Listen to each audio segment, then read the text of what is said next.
How are we all doing? It's good to see you all. Mostly when I say see you, I'm looking at the numbers. That's about it. Um, yeah. Oh boy. So yeah, horrible, uh, horrible stream on whatchamacallit, horrible stream on Friday. I don't know what's happened. But yeah, okay.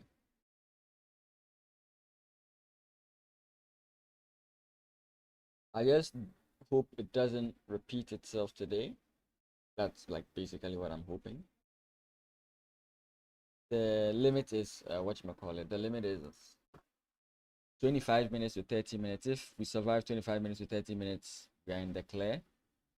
If we don't, we'll see. But welcome to the stream, guys. It's Mason PM Chess. I should get this image for you guys. Will it show? Okay, you won't see it. That's cool. Okay. So like I said, always when we start the stream, we're going to do some puzzles first and foremost. And then from there, we'll move into other stuff. But I wanna show something to encourage as much people as possible. You know, it's best if I don't even say anything about it, because if people from the outside come in, it's going to make it a much more difficult tournament to get through. But who cares, right? Who cares? Give me a second.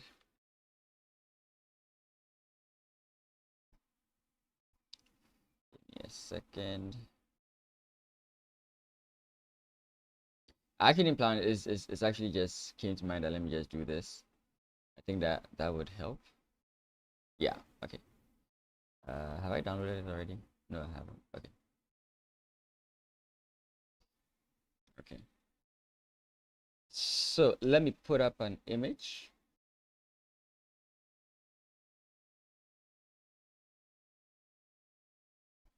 I'll be posting it throughout the stream. So yeah, like I said, I will be playing in this tournament this year. I can think I can just leave it here. I think I can just leave it here for you guys. So I'm playing in this tournament this year. Okay. Yeah. So if you are this is not like a nationals only tournament. So if you are outside of the country and and you can take a flight or you can travel to Ghana, you can definitely play in this tournament in this year. So that's just by the way. Let's get into the puzzles. We'll do our puzzles and then eventually we'll go into the game reviews for today. I see a fork.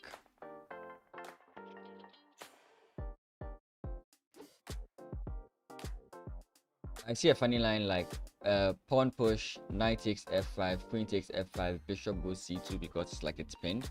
But then you have queen takes, pawn takes, and that's fine. Or queen takes, rook takes, and that's fine. No, queen takes, pawn takes, queen takes, rook takes. No, but then the bishop takes check in that line. Huh, that was interesting. Yeah, so e4, knight takes f5, queen takes f5, bishop c2, queen takes f3, queen takes f3, rook takes f3, bishop takes e4 check, king h8, bishop takes, and then what happens left? So we have 1, 2.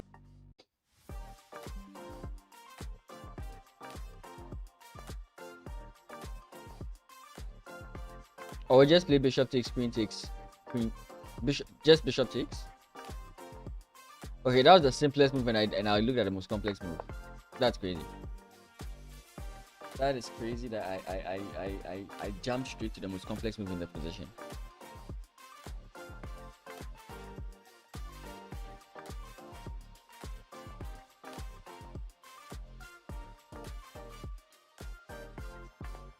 Oh, queen takes, pawn takes, rook takes, queen takes, bishop takes, right? Oh, okay. Wait. But wait, isn't that... Wait, no. Isn't that the same thing? Wait, pawn push, knight takes.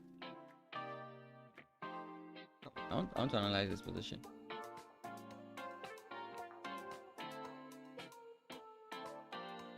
Why is it allowing me to? Uh,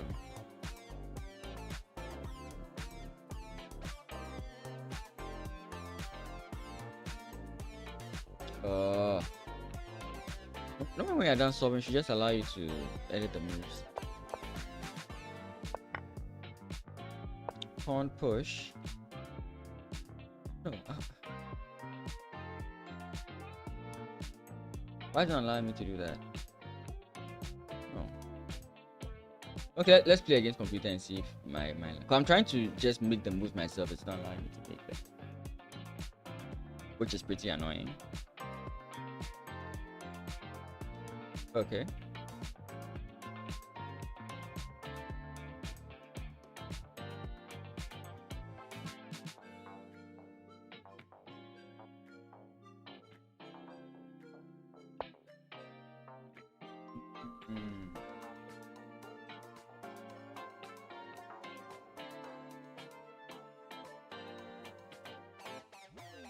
Okay.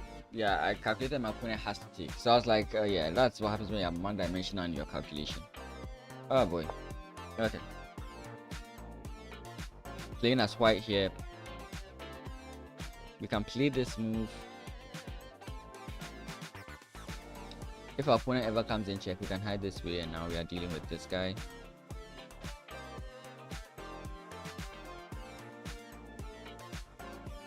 So rook f7 is my first consideration.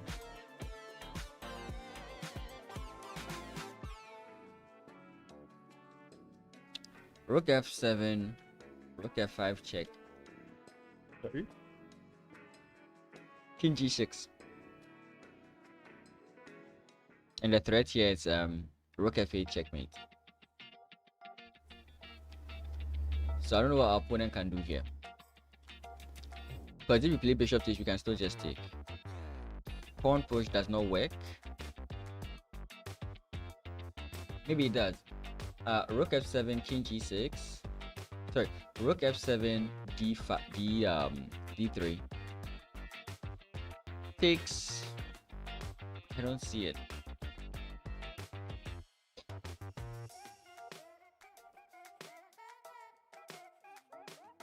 Yeah, so that also doesn't work, right? Rook f7, king g8, king g8, king g6, rook g2, king just takes, rook f1, rook f2. What do you call it?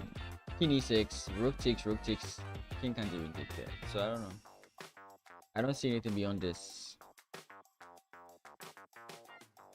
The only way the bishop can move that it defends. So if the other option is, so the option is rook f7, bishop h4.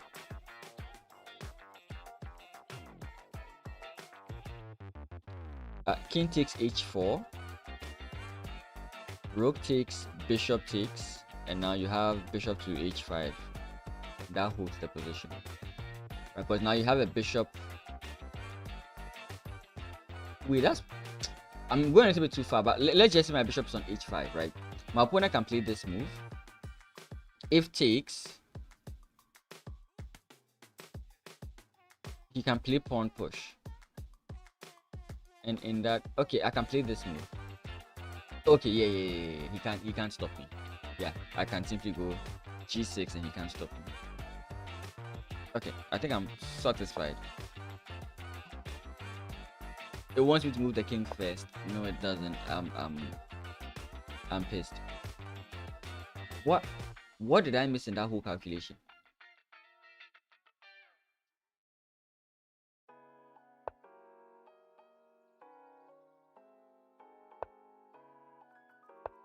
What did I miss?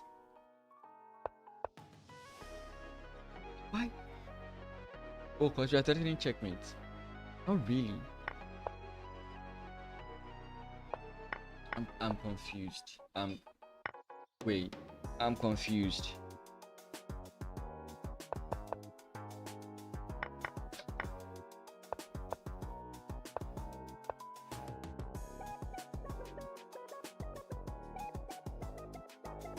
Okay, so we play this, we are threatening rook here, checkmate. Is that this is more confirmed than what I was planning? Because like, okay, here, my opponent takes, I take, rook takes, I take here. If king comes in this way, I can simply come back here. Pawn push, I take, and none of these guys can move. That's what I was looking at. So what's the problem? What's the problem with that line? What's the problem with this line? Oh, is that he can go pawn push immediately. And now my guy is displaced. So if I go in this way, I can't play queen takes. I would have to either trade off and then enter this drawish endgame. And then, wow. Endgames are crazy.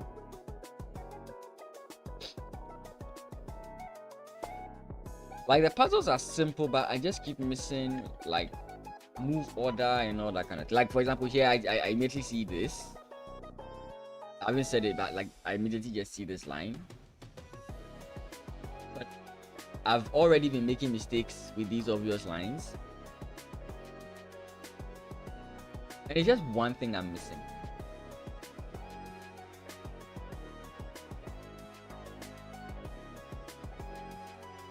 A second. Get down here. Get my coffee. 3 more. Let me try and get the last 3 correct. So I might spend a lot of time on this because I don't want to get it wrong. Queen d5. Queen f8. Rook c1. Rook c8.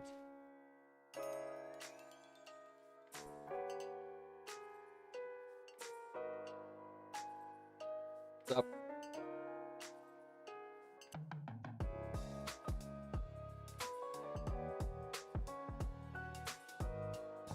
What's he doing?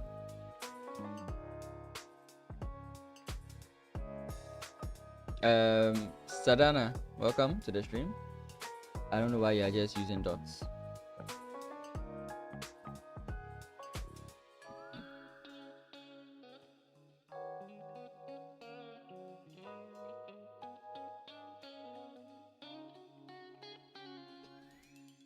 Because check, if you come in close, I can do this. I don't know.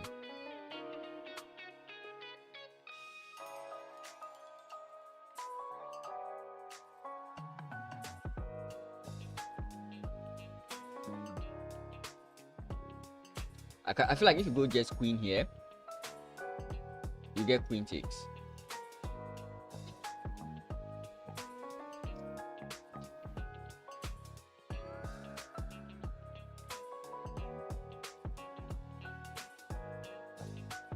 Queen check.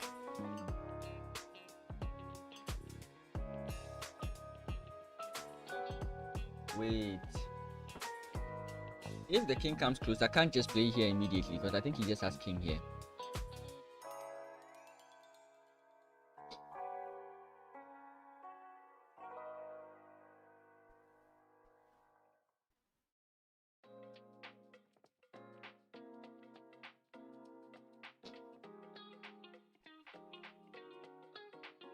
Yeah.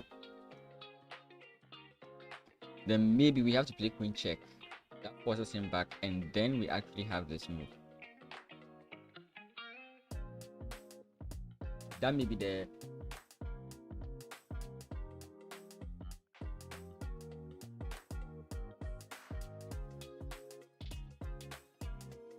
I don't know if there's like rook d. Oh no, that's why queen just stops it. Queen d5. Yeah. So okay, queen d5 then. If coming closer doesn't help, then going back will be the next best option. After which we come in with this. So I know this guy is a nuisance, but I think we get all we are looking for before he becomes a nuisance.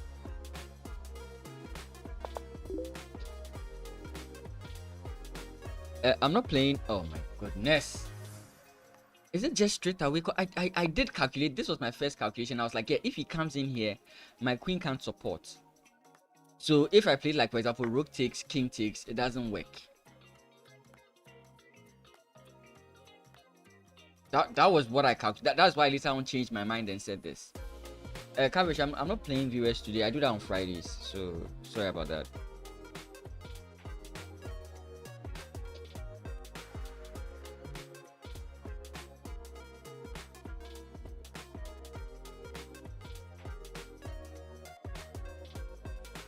I don't think it's check. Check he takes.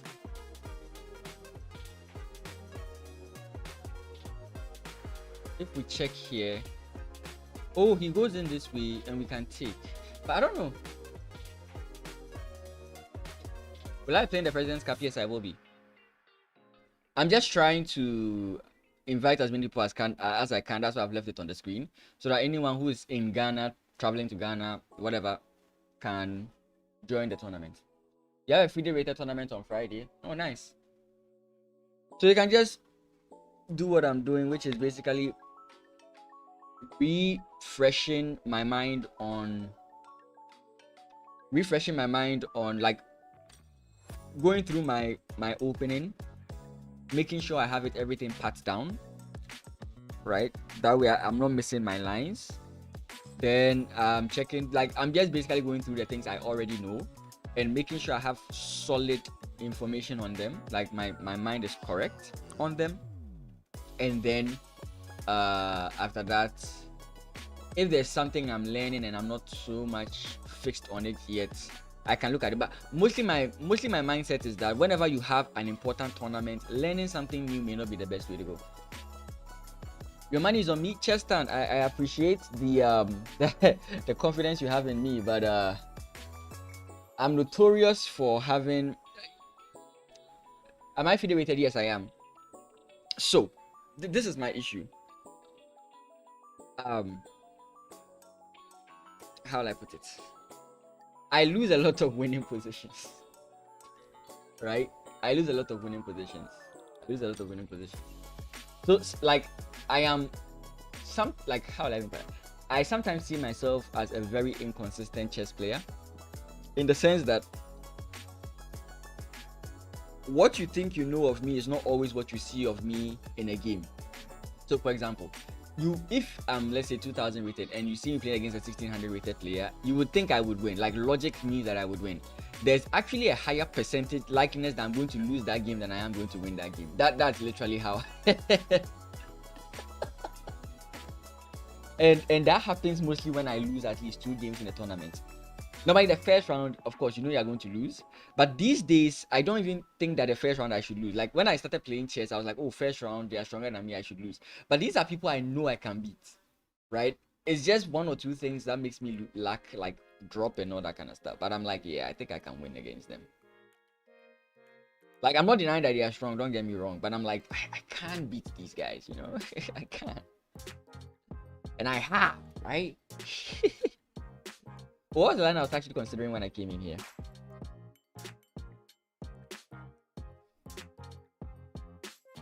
What was the line I considered?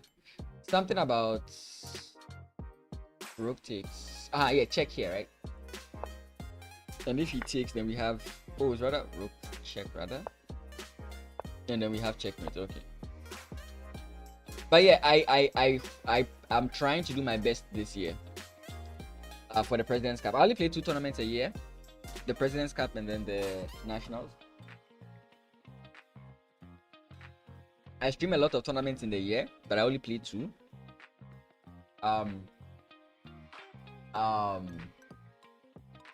So yeah, my hope is that with the 2 tournaments I play in the year, at least this year my rating jumps up, so I stop being embarrassed of my rating.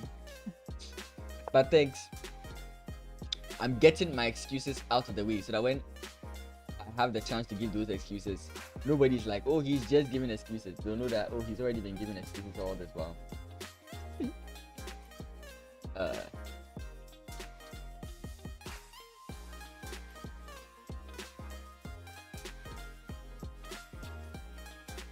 takes queen.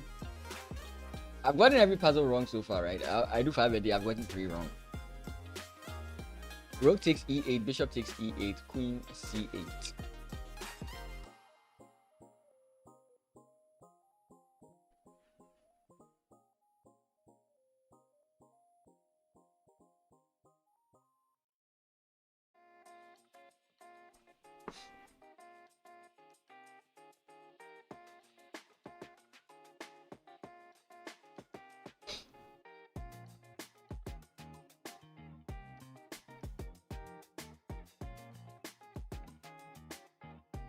Have to deal with the rook for sure because that's like threatening background checkmate.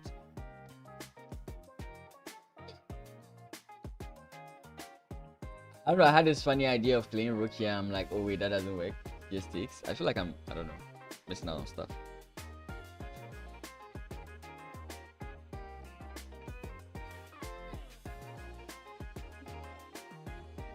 It's too obvious. It's too obvious. All the obvious puzzles I've missed them, so it's too obvious. Rook takes c8, bishop takes c8, queen c. Sorry, rook takes e8, bishop takes e8, queen c8, queen e6. Threatening checkmate.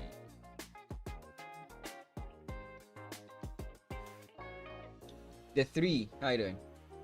Yeah, but rook e8, b8, bishop e8, queen c8, queen c6. Queen c6. Oh, yeah, that's true. I was actually looking at queen e6. And it does basically the same thing, right? Because the reason I was saying queen c6 is because that's where I would want to go as white. Yeah, but this kind of forces the issue because if you don't trade off queens, I'm getting checkmate. Actually, no, you're not getting checkmate on queen c6. Bishop guards. So in that case, with queen c6, we still can't get access to the square we are looking for.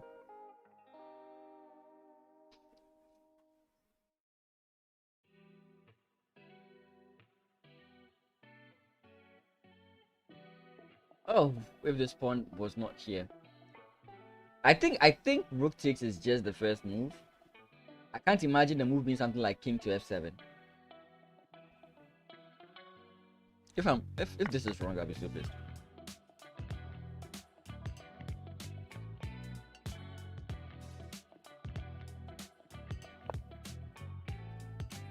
It had to be that move.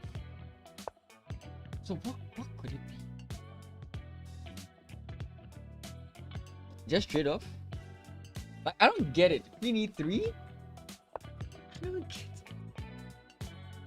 it. I don't get. Oh, queen a3. Oh, queen a3. Oh my goodness. How could I not see queen a3 from there? Like, queen a3 is so obvious from there.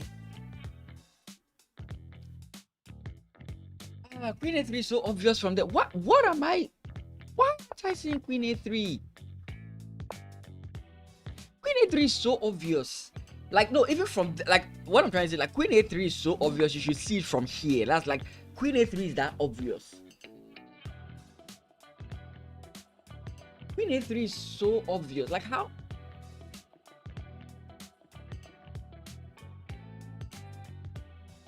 Oh my goodness.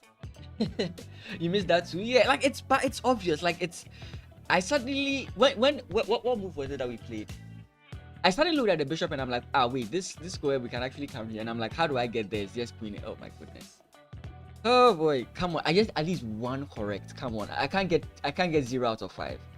I can't get 0 out of 5. Come on. I can't get 0 out of 5. Please. So queen check, I guess. And then we win the guy. Oh boy.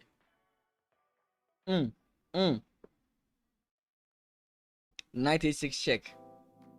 King hides. And then what? And then what? Knight takes. King comes in again. Knight check again, and if you take, I have check and I can win the rook. That has to be it. Yeah, but like, sir, that oh my goodness.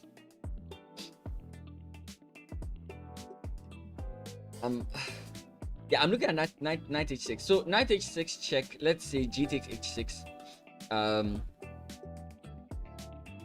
Rook. Okay, let's not go. Nah, knight h6 is actually where I want to go. Knight h6. Wait, knight h6. If king h8, then we play knight d. Knight d takes f7. Check. King can't move, so rook takes. Knight takes with check. And then what? Oh, wait. Knight e7 check. If knight takes, we have rook takes rook. Oh, he has background checkmate. Is it just rook takes d5? Could be. No. Rook takes d5, rook c1, that's checkmate. Rook c1, rook e1, that's checkmate. Rook e1, rook c1, rook e1, rook takes c1, rook takes e1, that's checkmate. Or rook takes f, whatever is check. So check here. King moves. Check here. Rook takes. But that doesn't help us. Check here. King goes in this way. Knight takes. Rook takes, and then rook can come in here with check, and that's good, right? But knight g8, knight h6 check. G takes h6. That's what I haven't figured out yet.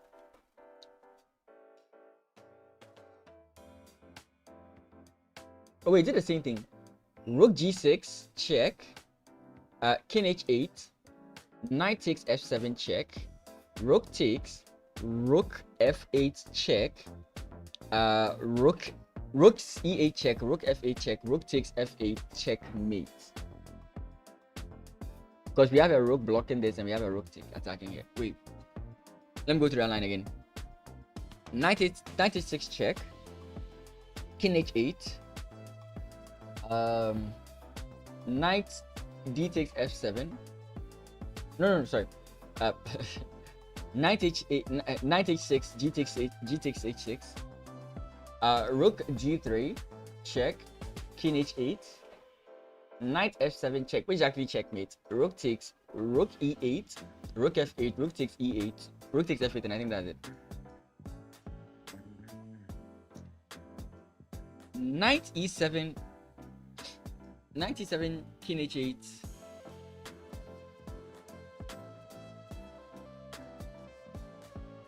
Wait, knight e7, king h8, knight e7, king h8. Knight f7 check. Rook f7. There's no rook e8. There's no rook e8 there. Because you said knight e7. So there's no rook e8.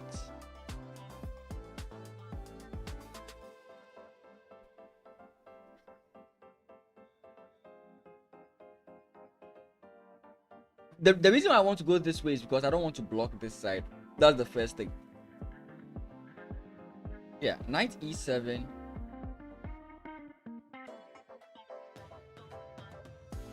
Yeah.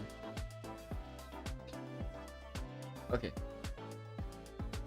Oh, I feel like I've got it, but I don't know. Everything counts with check, right? This is a check. This is a check. This is a check.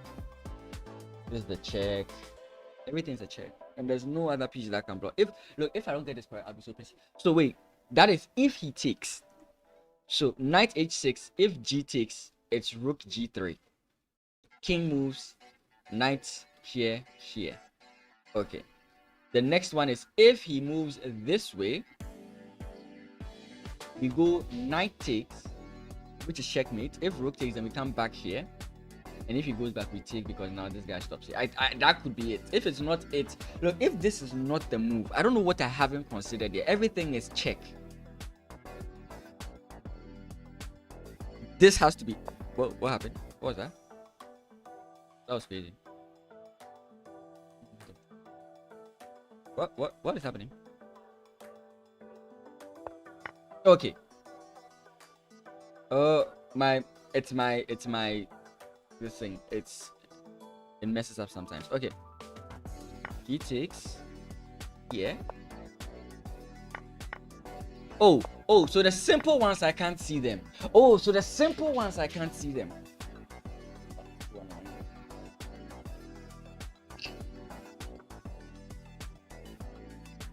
I hate that. I hate that about chess sometimes. Why can't I see the easy ones, but the difficult ones, yes, we see them. So annoying. So annoying. So yeah, for today's study stream, I'm going to laugh at myself a bit. So I was going through my bookshelf and I found this, which was a book I used in the university. If not, yeah, exactly, that's true. Yeah, if it was forced, it would work. Yeah, I know, it's like, whoa, how does he have such clean books? Yeah, I have very clean books, right? Because I keep my books well. Not really, not all my books have been kept well. This is a book I had in senior high school when I was in senior high. I used to write stories in senior high school. This was it. I was really reminiscing yesterday. Saw some of my games and I'm like, wouldn't it be cool if we used my games as a way to help people improve? Now it's funny because as I was putting the moves in the game, I was like, it's not so clear how I've changed as a chess player. You know, I'm of course much higher rated, but I don't know. I feel like I've known the same things for a while now. So we're going to look at them. So the rating, these games are still on chess.com, but these are games I used to play. So for someone asking, how can I improve in chess? How can I improve in chess? How can I improve in chess? Look, like if you are not doing these types of things, I really don't know what you're doing. Now, mind you, I didn't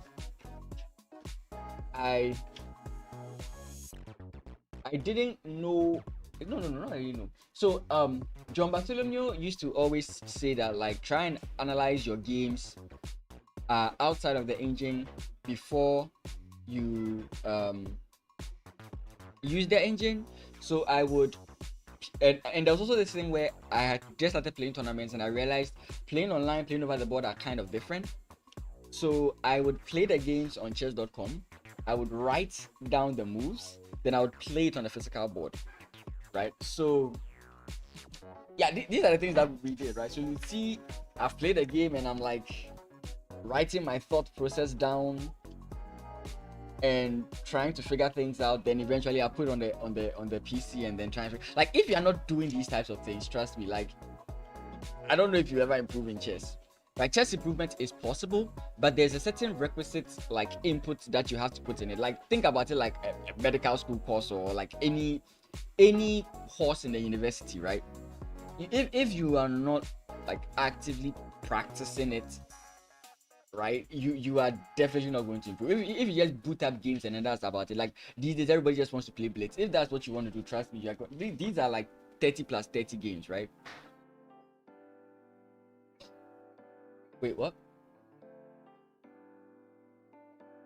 Should you play it and write it down after to be compatible with OTB? Yeah, you could do that. You could do that. You could do that. You could do that. That would actually like you're saying, that would actually be more that would be more compatible with OTB, like you're saying.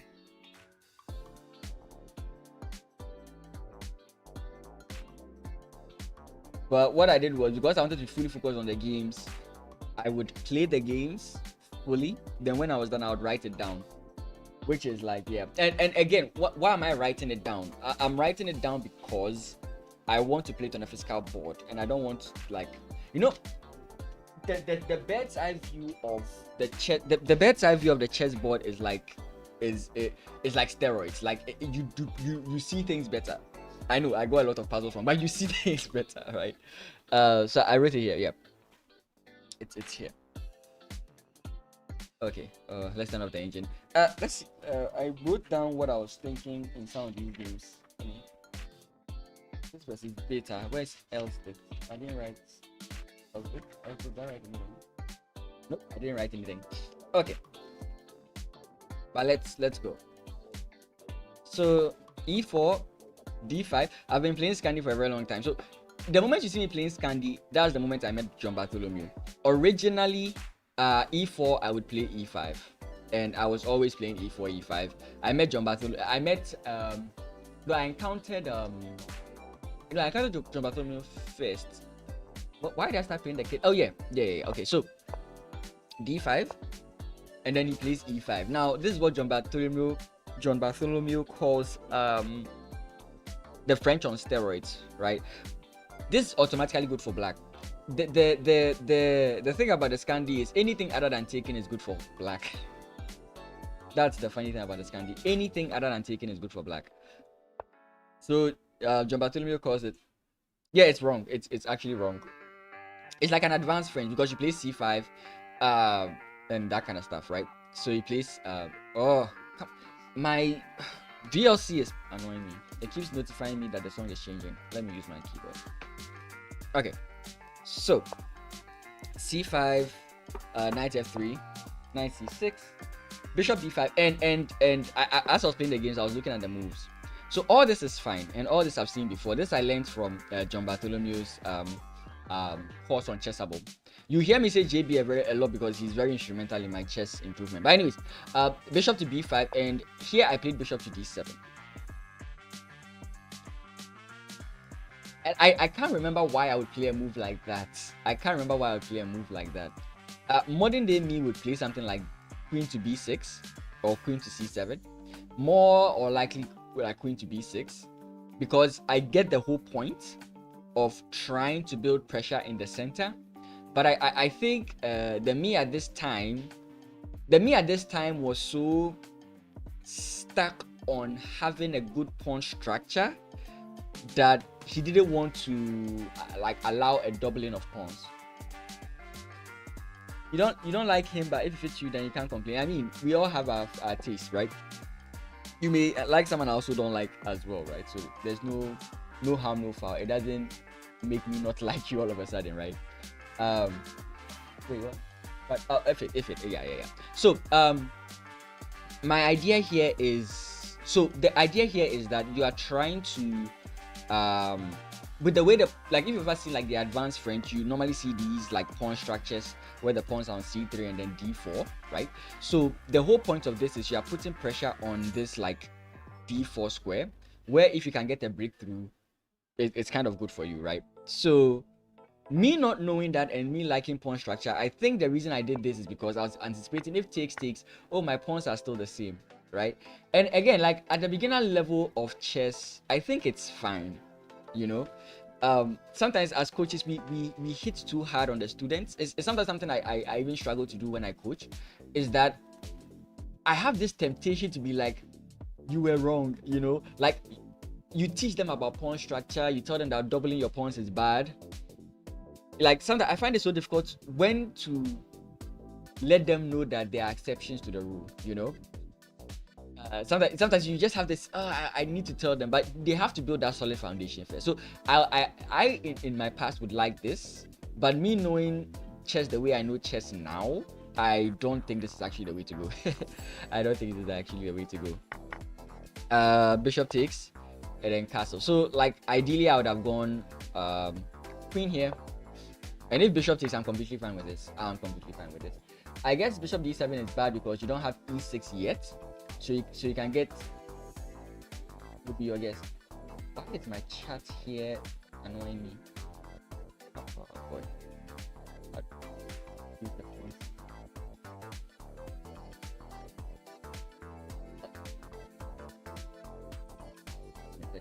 me do this.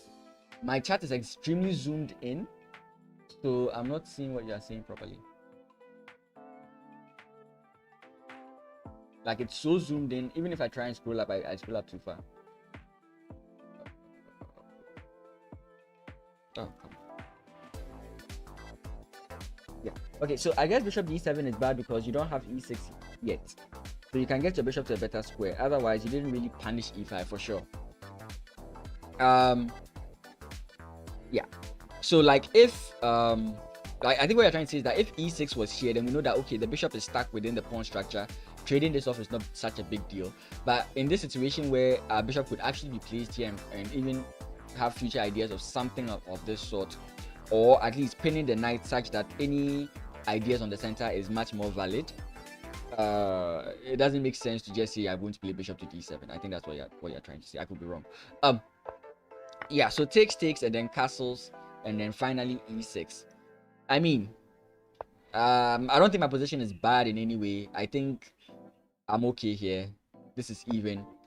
Knight to e7 is a normal move you play here because you want to get your knight to this square. So again, the whole point is you are putting pressure on the central squares, right? Rook e1, bishop to e7. I'm anticipating that my opponent is going to break through over here, right? We have h3, castles, and then bishop to e3, which was strange. And I don't know, like, I feel like this is a bad decision. I think this captures is a very bad decision. I didn't write any notes in this game, did I? Nope.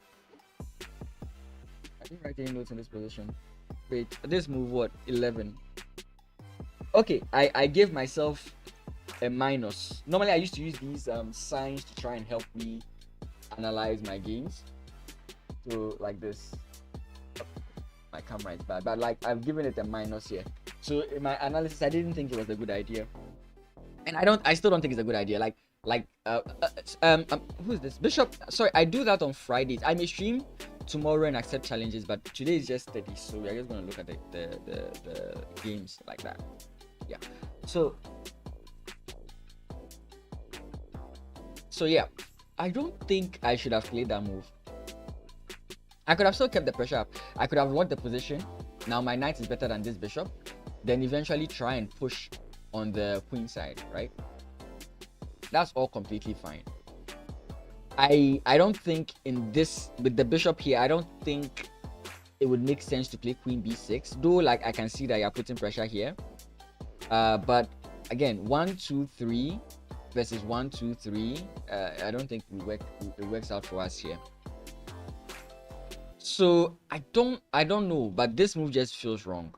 And it's simple. The position is closed, so knights are better than bishops.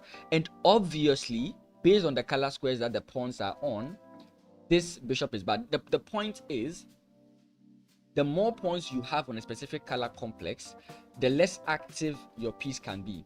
So ideally, for example, when you look at like the London system or the Trampowski, the bishop is taken outside of the pawn structure so that it's not as bad. So even though, yes, this bishop is not trapped within the pawn structure, it's literally just limited to this diagonal. So you could say that, oh, but it's not locked in. Yeah, it's not locked in, but it can't do much as well. So he would rather try and find ways to open up this bishop, and I could keep this position still like closed, right? So trading my good knight for my opponent's bad bishop, I think that's a very bad idea. Okay. But knight takes, f takes. F takes is a very strange move. Like f takes was just strange. Like like rook takes makes so much sense to me because now you can, like, at some point slide your rook in, bring your queen in, and start an attack. What's my current rating? I don't like to use my. I really have to raise my FIDE rating. I don't like using my FIDE rating because I deem it unreliable because I play 2 tournaments a year, right? So if I play 2 tournaments and it doesn't go well, for the next full year, you're going to see my rating very bad. That's why. So, but my FIDE rating is 1641, right? But I'm 2000 on Lichess and 1900 on chess.com. That's why I don't like you mentioning my FIDE.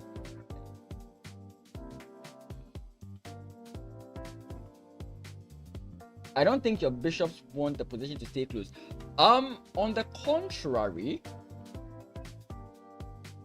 actually, yeah, bishops naturally don't want the position to stay closed, but mostly what I end up seeing is you want to kind of attack on the queen side here, and sometimes like these, you end up you can even. I think I've had games where you can sacrifice the bishop and open up this side like a Benoni, but yeah, still, like, as a theoretical, like, if I talk about it purely on a theoretical level, yes, my bishops are also bad, right? My bishops are also bad in this position, right? So yeah, you would definitely want to have more knights than bishops in this position, and basically by both of us just had one bishop. Sorry, he had just one bishop, which is his only bad piece. He had two good knights, so for me to trade them. Oh wait, I'm not getting your question. So you don't play the French, so you don't get these structures. The thing about these open and closed positions, especially with the bishops, it's not always bad.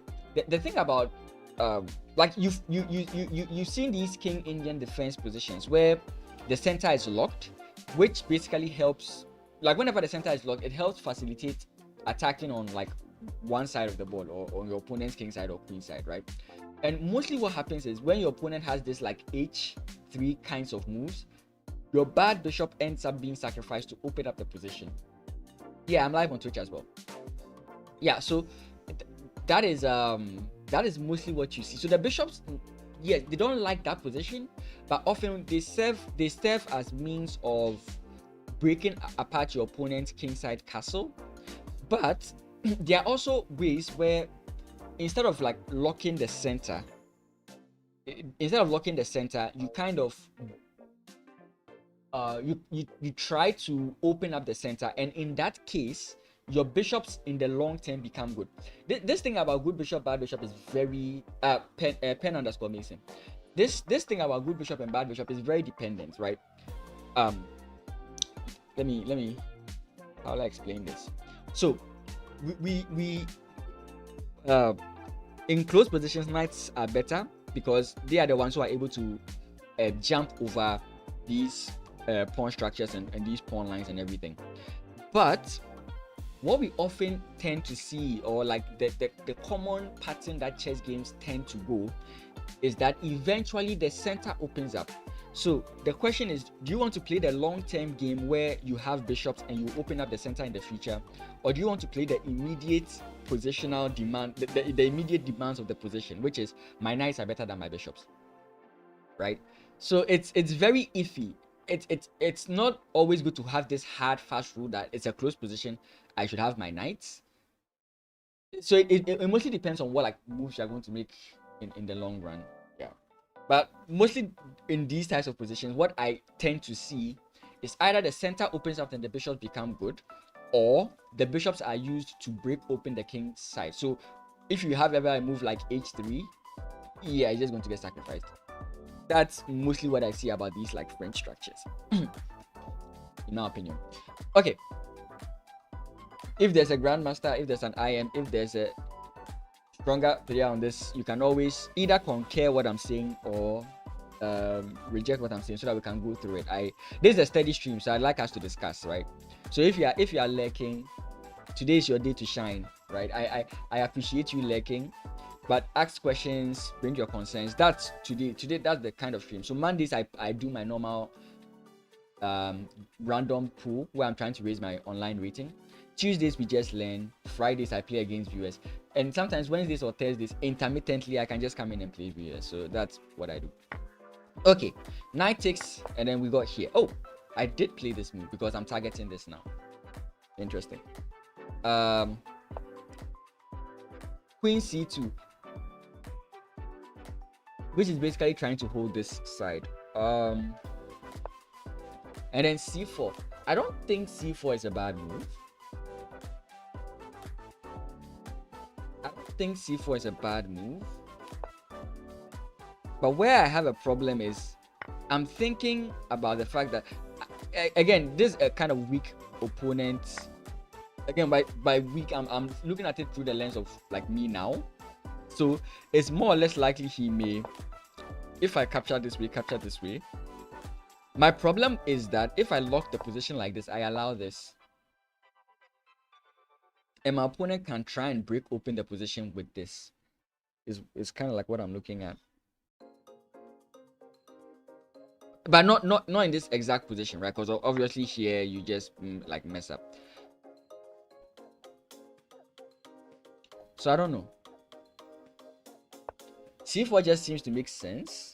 But I was wondering, like, as I was writing down the moves, I was wondering about like knight b to d2, and then coupled with moves like c4. And again, you can even see that if, let's just, for argument's sake, let's just allow something like this. You can see also here that even though I'm trying to say that this move is may kind of be good for white, you can see that now all of a sudden this bishop now has like view of the board. So even though like the position is locked and you can see that, oh yes, the knights are better, sometimes the position changes. So I think that's why mostly we see that the bishop is better than the knight, like 3.5, because you often tend to find these open kinds of central positions. I'm saying so much. Okay, so yeah, he plays this an a3. I don't think I'm the kind of person at this stage to sacrifice here, and I don't think it's warranted to sacrifice here at all. So no, I don't think that sacrifice is going to happen. But if there's a plan I do know, is that the apex pawn tells you the direction of your attack. So I'm definitely going to find a way to push my pawns forward. Queen c7, yeah, queen c7 should just let my opponent know that that's my plan. And I don't know if he should have. Nah, I don't think he should have. I don't think. Yeah, actually he could. He's actually free enough to do this because I don't have a knight. Like, I don't have a knight to target this position. This guy. Like, yeah, I don't. This is, yeah. So I played a5. And again, like, I really do think my opponent should play this. Takes. If you take, it's good for me, because I take control over the file. Like, I don't see how this helps how this helps me in any way, shape, or form. You know? Yeah. So a5, my opponent jumps back with his knight. Why wouldn't I just push forward? Why wouldn't I just push forward? Like, this is all he has. Or I can even now give my bishop some freedom to move.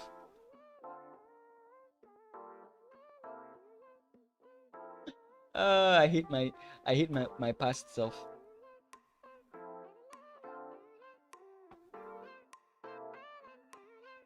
Because bishop to a4. Again, but even if I do get this move, what does it warrant me anything? It doesn't warrant me anything.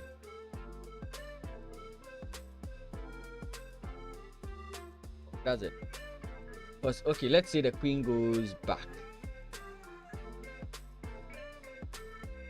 Is back even? I don't think back is good. Would back be good? I would like to try and start something, but I don't think it's plausible.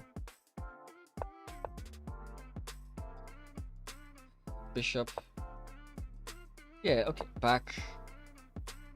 I can play this move. Again, pawn push still doesn't work.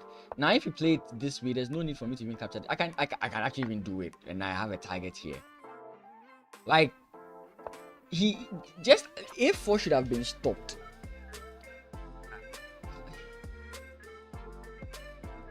Should a4? Yeah, a4 like this. Like a5 shouldn't be allowed. The bishop should not be allowed. I don't think that should have been allowed by my opponent. Doubling here doesn't add anything to it. Yeah. I still think that at this point black is definitely doing better. But white should definitely have tried something in this position. So then I chance back and I play h3. Now, this is a very clear sign that I'm a beginner. What is scary? What am I afraid of? Right? Okay, knight comes in here threatening checkmate. I have a bishop here. Unless, of course, in my mind, if the bishop moves from here, he has something to do here. If that's the case, then fine. But still, even if that's the case, it's still not warranted, right? It's still not warranted. So there's no need to play h3 is my point. h3 now gives my opponent a hook. If my opponent wants to get aggressive, we have g4 and those kind of stuff coming in here. I don't think he should do that. But again, if he does do that, I don't see how I'm solving the position, because again, it's closed. My bishops cannot easily come and join in. Okay, they can join in the defense, but they can't easily deal with whatever is coming up my way. Queen is coming in, rook is coming in. It's going to be a scary position to try and defend, is what I'm trying to say. Again, we look at it with an engine. Again, I could be totally 10,000% wrong about everything I'm saying right now. But I just think that this move is unwarranted. At least in this position, I think this move is unwarranted. I think we can play a4, or we can go b5. Trying to go for b4. Yeah, I think it's just a slow move. Okay, so we still get the b5 in, but I still think that we should have played something else. Okay, so my opponent allowed my bishop in here, and that's already a good sign. Wait, did I not have this move? No. It only works if he plays this and I come in this way. It only works that way. Cause this doesn't help me.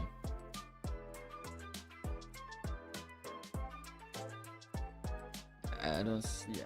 Okay, I didn't have that. Okay. Bishop takes g3, king takes. Oh. Okay. Okay. I'm playing on both sides of the board. Yeah, this is a bad move. This is a bad. I get what I was trying to do, but then I have to ask myself what happens after h4. After h4, what do? I go all the way back. Yeah, that was not a good move.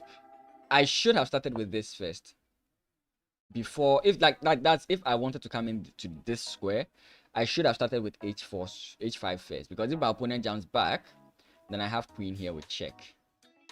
That's if I wanted to do that. Again, I still don't think that this whole idea is something I should go for. Like, I don't see the point. I don't see the point of this in any way. Like, I don't see how this.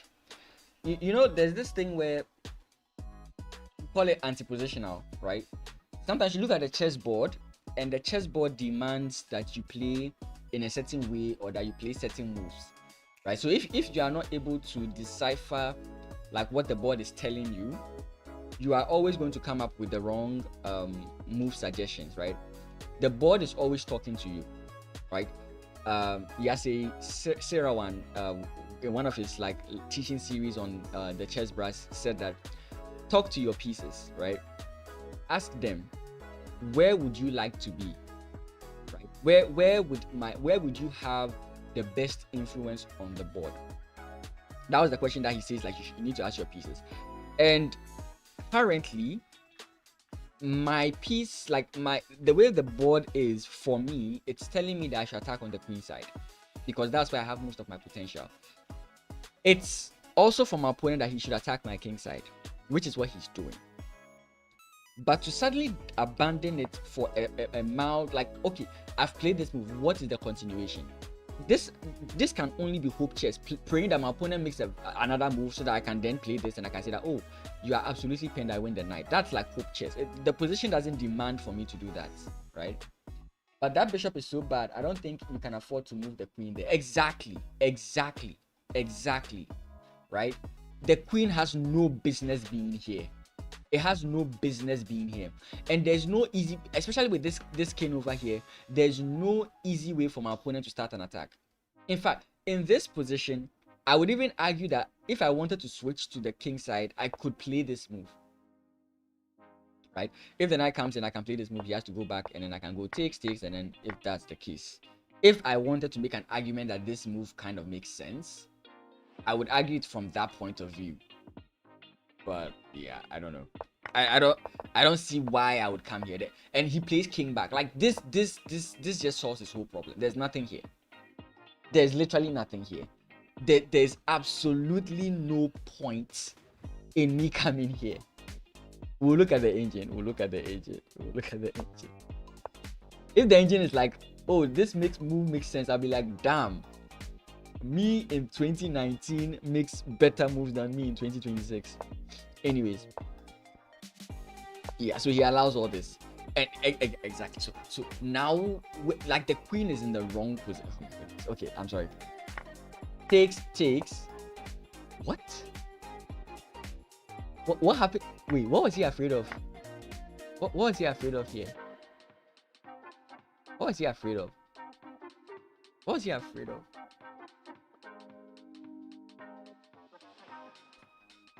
What was he afraid of?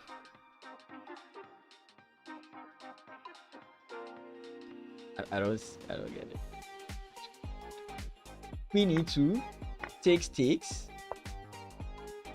and I've achieved what I wanted. Now, in case like I'm attacking my opponent's queen side, I've managed to break through the pawns. Now we have an open, free-flowing queen side where I can do my attacks and every kind of thing. E3 is hanging after rook takes E1, but I'm not sure how much it works.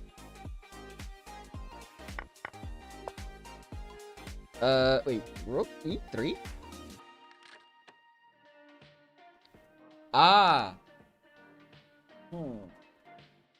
Really that big of a deal? Let me see. Oh, okay, okay. I'm blind. Okay, let me see. Wait. So, yeah, then in that case, he should take first, right? He should take first, and I take. And I mean, he could. He could. No, he can't because of queen check. I mean, queen check doesn't stop anything, so it's not. Yeah, queen check, I play pawn push. Yeah, and there's no. I mean, you can come in here, but then takes. Bishop takes. That allows this, so you don't even want to take in the first place. Yeah, I don't see the follow-up though. Like, I get your point, but I don't see the follow-up. Like, how does black make this position better for himself?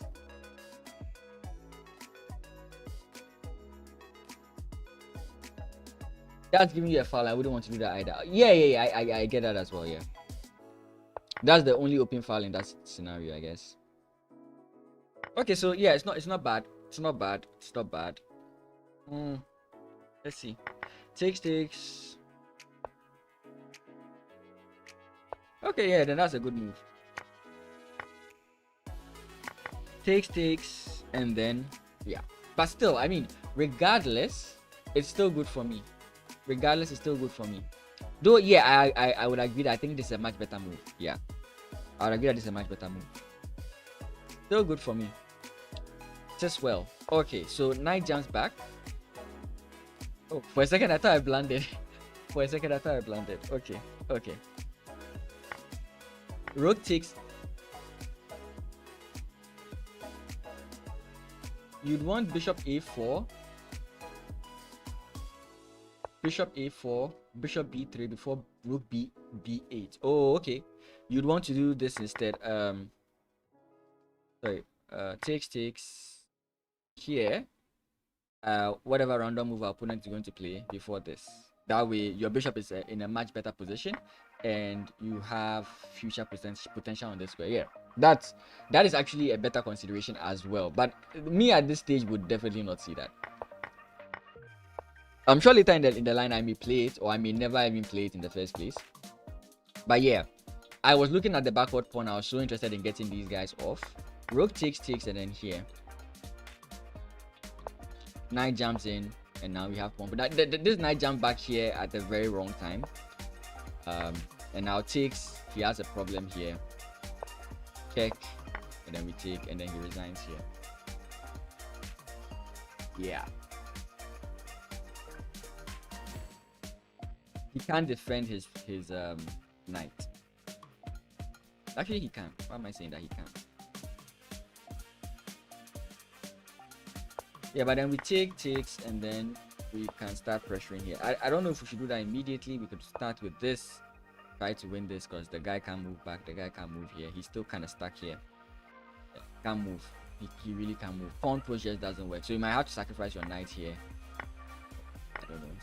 You would have to do something here, and then you're just losing. I don't know if even if I saw that if this happens, we can just go this way. I don't know if I'd have seen that. But there's no good move, right? You go in this way. I can take here. This guy is hanging. I have two passed pawns. There's no background checkmate. If you attack my bishop, you just help me develop it better. Like there's nothing my opponent can do at this point. Yeah.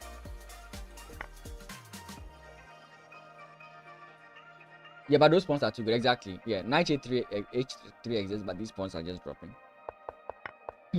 By the way, my internet is quite slow, so your comments become like, I think it's like 5 to 10 seconds. So that's something else you should note. Okay. So what's the original? Yeah. So we stop here. And that basically was it. So let me see. I told myself on move 19.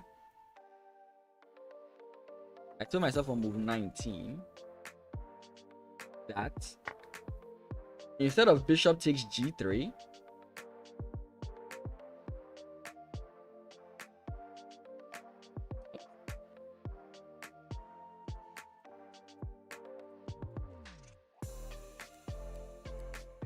okay, this doesn't make any sense. I've written e4. I don't know why I've written e4 there. Like I've written e4. I don't know why I've written e4. But e4 is not possible in this position.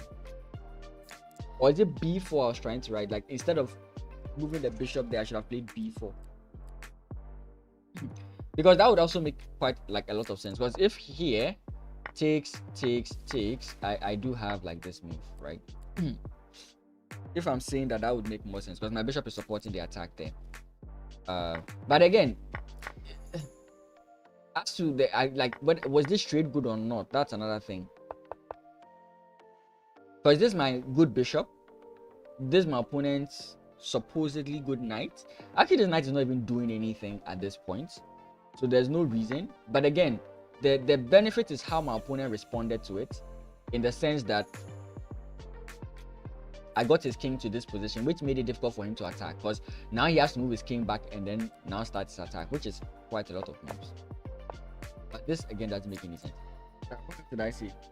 Queen g5. I questioned myself on queen g5. Oh my god. I don't know, my camera is not so good. I wish I could let you guys see it. Oh boy. Queen g5. I give myself a question mark. I'm like, I should have instead played what? Wait, I should have instead played h4. Nice. Wait, h4? Oh, okay, I think I understand it now. So the e4 is what my opponent should have done, is what I think I'm saying. E4 is what I'm thinking. So after bishop here, I'm thinking my opponent should have played e4. Oh, okay. That makes more sense. Because I'm saying here that queen g5 and the move should have been h4. Right? So queen g5, I didn't consider h4 for my opponent. My opponent didn't play h4. Then he went back. Okay. That is all fine and dandy. And then what else? Move 29. So I think I did point out certain key moments. Right? So bishop takes g3 is a moment. Queen g5 is also a moment. And then move 30, knight g3. Knight g3. I thought knight g3 was a bad move. Okay, for my opponent. Why am I criticizing my opponent when I have a lot of bad moves? Why am I criticizing my opponent? I'm acting like my opponent is the only person making the bad moves. Okay. Yeah, so now let's look at the engine. So my new critique for the position was, should we have played takes or should we have pushed? Bishop b5 or queen a6. So I was going to mention this early on, right?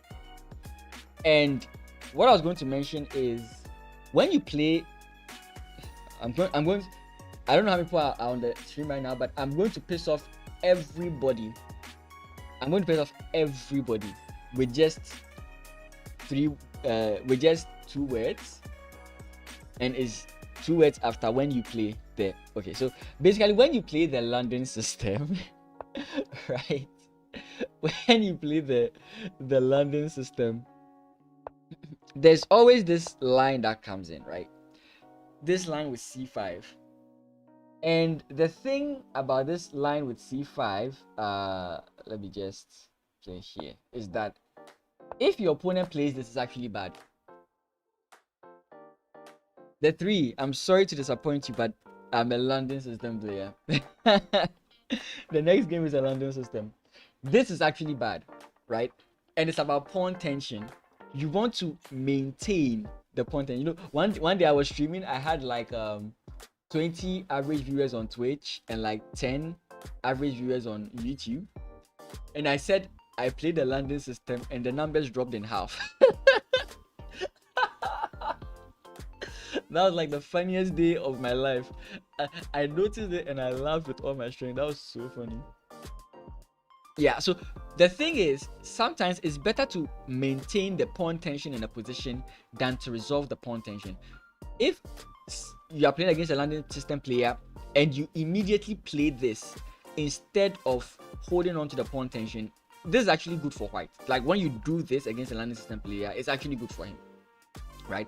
One of the reasons sometimes you see is that after like knight b to d2, e4, you can kind of leave your opponent with weak pawns in the center, or you can even just start your attack on the king side. You played last season an average of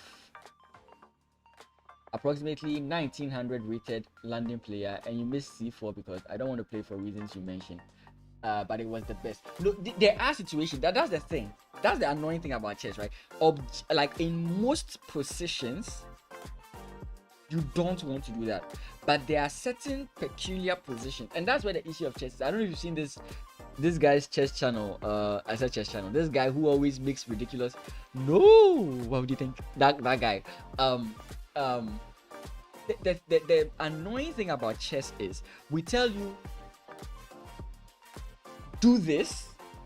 When you do it, then we are like, no, not in this situation. It's like you don't know when. Sometimes like it's a certain level of positional awareness that you get to where you can actually determine that, okay, at this point in the position, this is a good move, right? So it's not good to hold it as a hard and fast rule that always do this.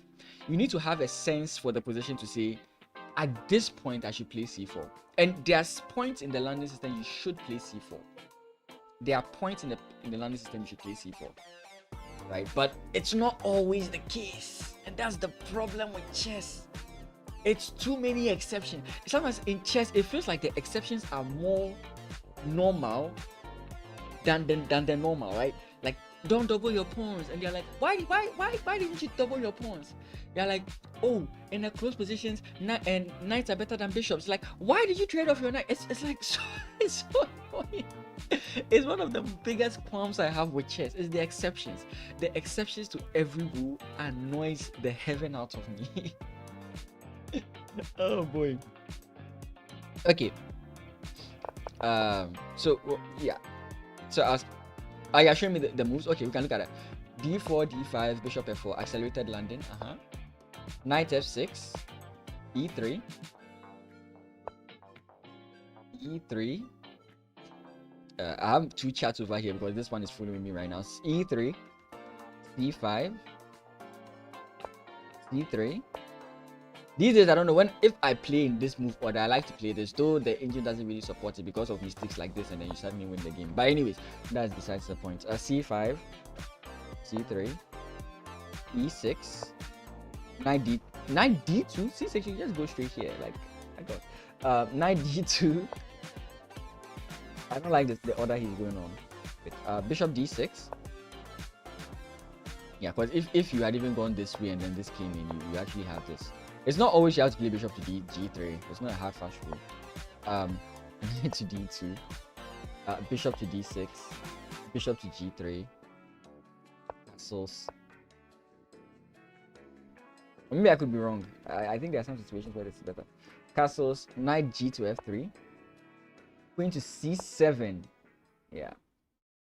Knight to e5, knight b to d7, and then you can go cf4, right? Yeah. Yeah, I think it's because of this kind of pawn structure. I think it's because of this kind of. Those I normally try and advocate for like taking. No, taking is just good for them. Wait, what? Yeah, I think in these what's it called? What are they called? Oh.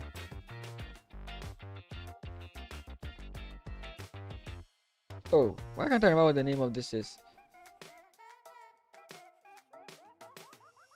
Why can't I remember what this is? What is this pawn structure called again? Stonewall. Yeah, in these stonewall types of positions, I think that this may be warranted.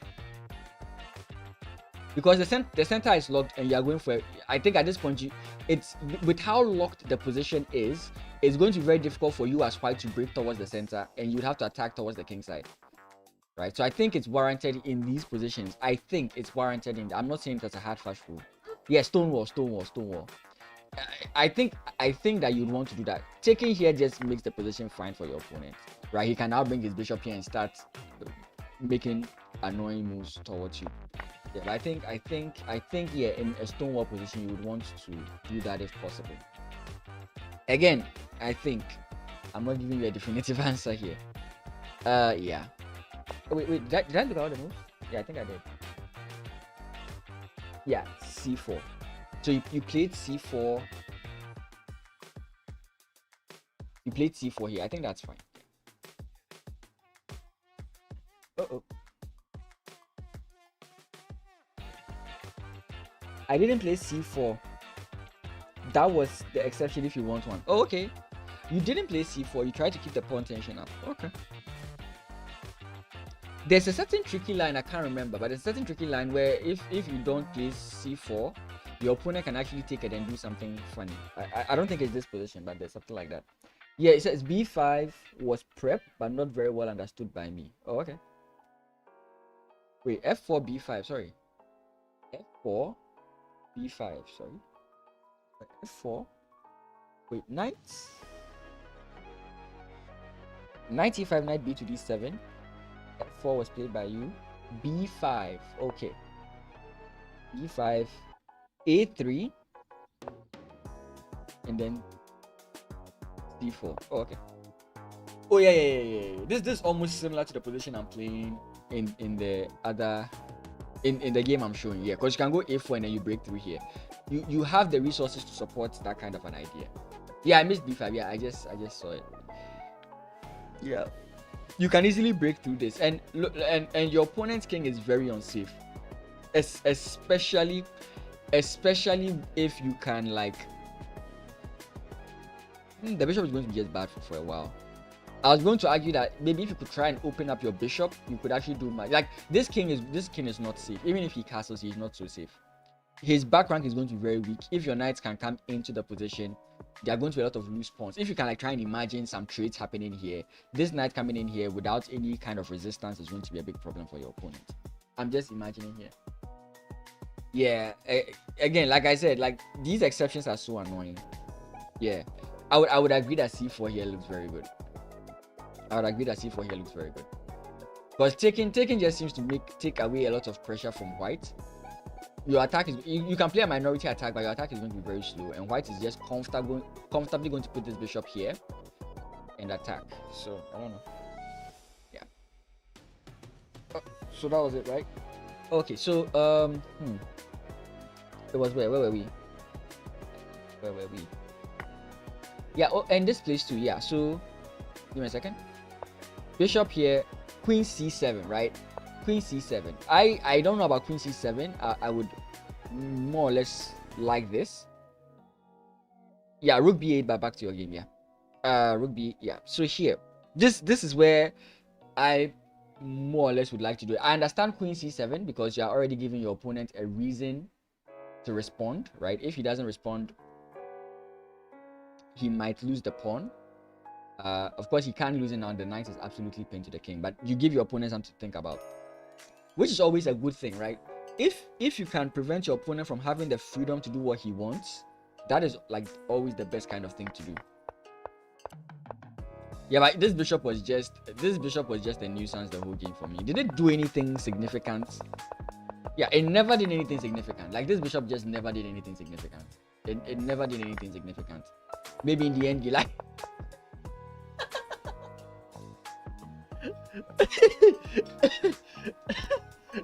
Let's look at this bishop. Let's look at the most useless bishop to ever exist.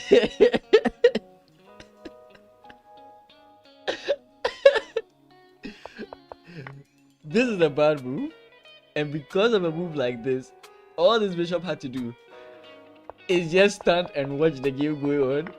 He's like, put me in, coach, put me in, coach. This is literally a French bishop, and all he did was capture the guy and come back to the exact place where he was.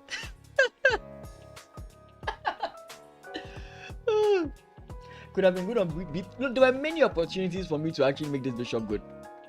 For example, I mentioned yeah, in this position. Wait, is it here? Does the position?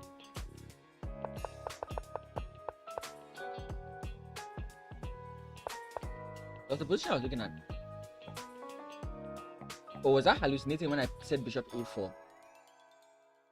I think I was hallucinating it then. Anyways.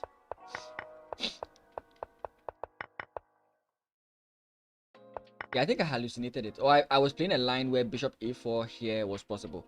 Yeah, but it could have been better on b3. Yeah, it could have been better on b3. But that's like the funniest bishop to ever exist.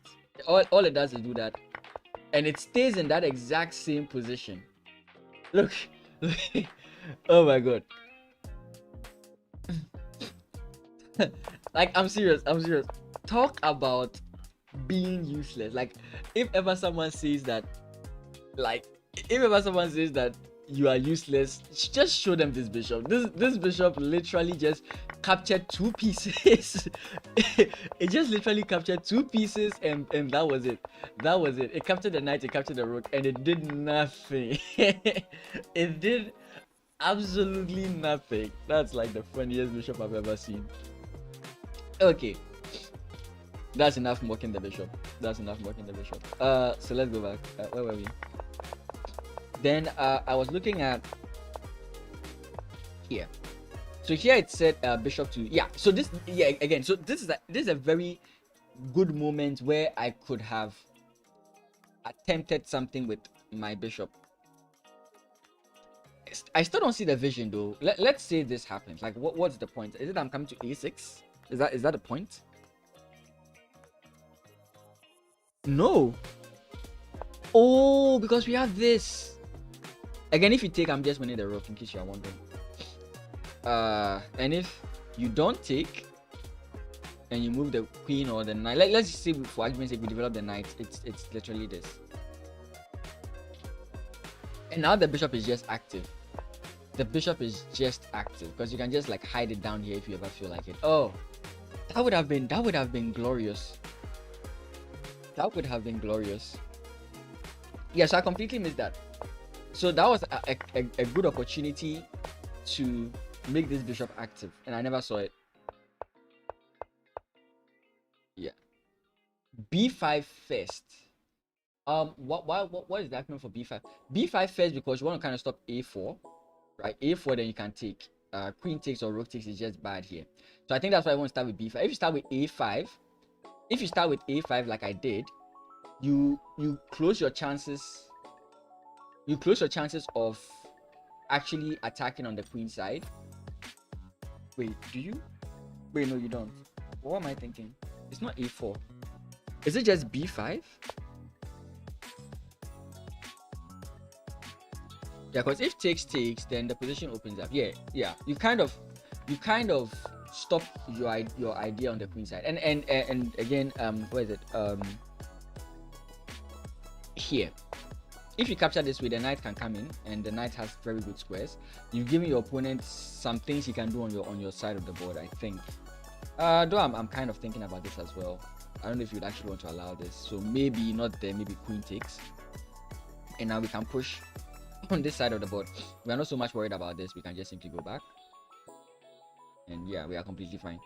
You could argue that this bishop may be now getting some space. These ideas are coming in, but I don't think that's the case. I think white is just completely fine in this position. Sorry, it's not? Wait.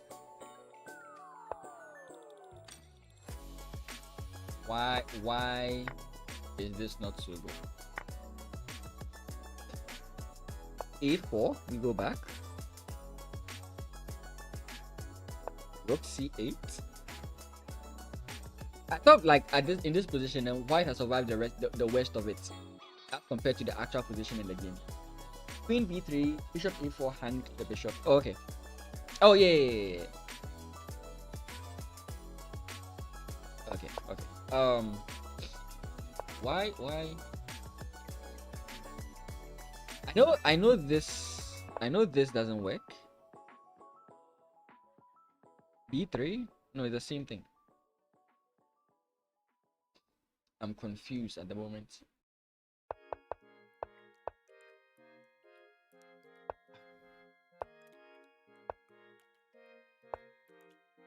No, because I'm simply thinking that the whole point of playing b5 is to prevent your opponent from closing this whole thing now. That's what I'm seeing in this position.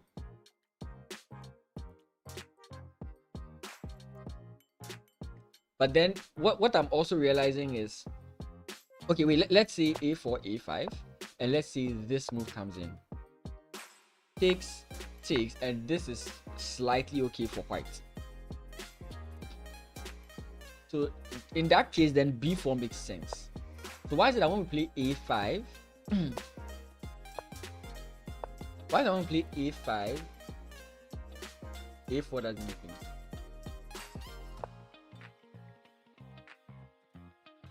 Sorry, I say a4, b3. Macaulay, how you doing? I'm on Macaulay. Is it just because of it? I don't know. This doesn't. Okay, queen goes back, and then. Oh, so this is the point. So because we have a target on this guy, that's the point. Because we have a target on the backward pawn. But I was thinking that after pawn push, aren't we just fine? Takes knight comes in. Oh, okay. I'm missing the tactics. Okay. I'm missing the tactics. Okay, so it's actually a big thing to make this pawn very backward, to make this pawn a target. Okay. What was the other thing I mentioned? Takes here. Yeah. It supports bishop to e8. Why would I want? Oh, wait. Let's just play what my opponent played here. I'm trying to figure it out. It takes. No, there's no. I'm just trying to see if this line opens up. It doesn't. It doesn't open up. So I don't know why you would be afraid of this.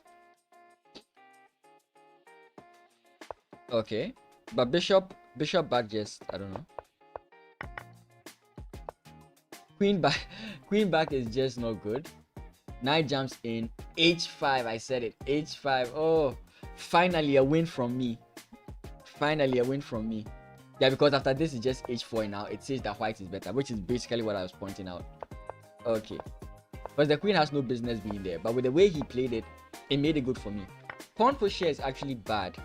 Wait, rook takes is what you should play. I mentioned this, but we agreed that, yeah, you're giving your opponent the file, you're giving black the control of the file, so white may not want to do that. But white has this move, and it could be a future problem. Right now it's not a big deal, but it could be a future problem if this pawn ever gets pushed further. So basically what you have done is that you have given white counterplay. He was 1339. I was 1324. Now I don't know, I could be confused here. I'm not sure if this is chess.com or if this is Chessmaster Grandmaster Edition, because prior to me playing online chess, I used to play on the Chessmaster Grandmaster Edition, the tournaments, whatever, and I also used to write the games of that one. So I don't know, I could check. Let me open this elsewhere.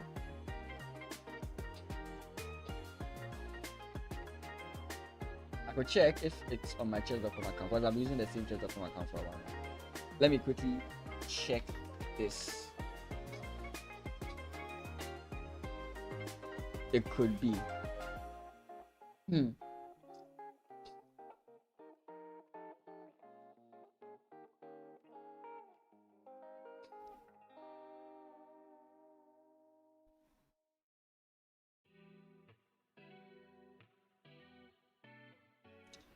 Give me a second.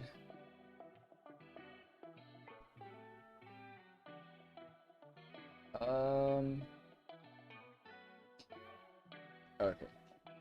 My opponent's name is EDH. It's chess.com's case specific. Oh, it's here. It's actually here, yeah. I played this game in 2018. Yeah, and I love the way Just Waitzkin explains things. That's kind of like why I like John Bartholomew. They have a similar way of explaining things, right? They use these kind of nature terms, right? It's so cool. It kind of pained me that he stopped playing chess. That guy was multi-talented. Like he was doing so many stuff. I really don't. Yeah. So it's here. Yeah. Let me make a new window just so this is gonna be annoying. Because I'm not going to be able to. Stop it. Yeah. Just a quick one. Yeah, that's it. So this is it. I wasn't sure if it was from my Chess Master Grandmaster Edition app. Let's see if there's anything I missed in the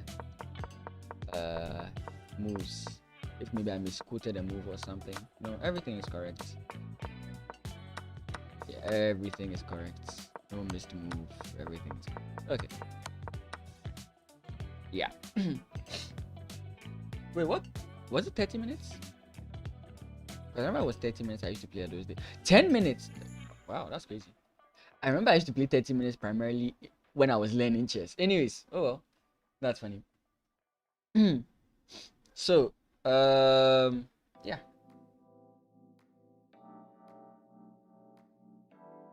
Exactly. Like the bots,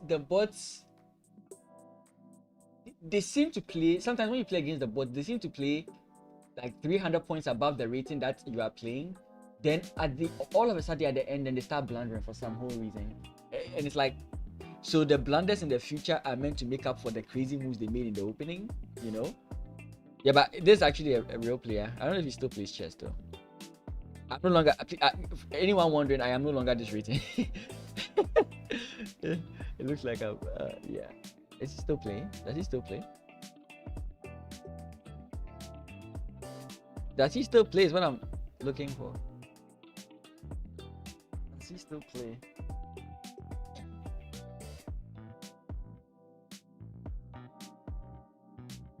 Oh, his last time playing was in October of 2022. At some point, you just give up when you are not improving. I know the feeling.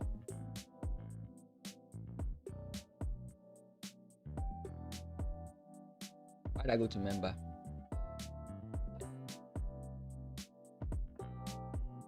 But yeah.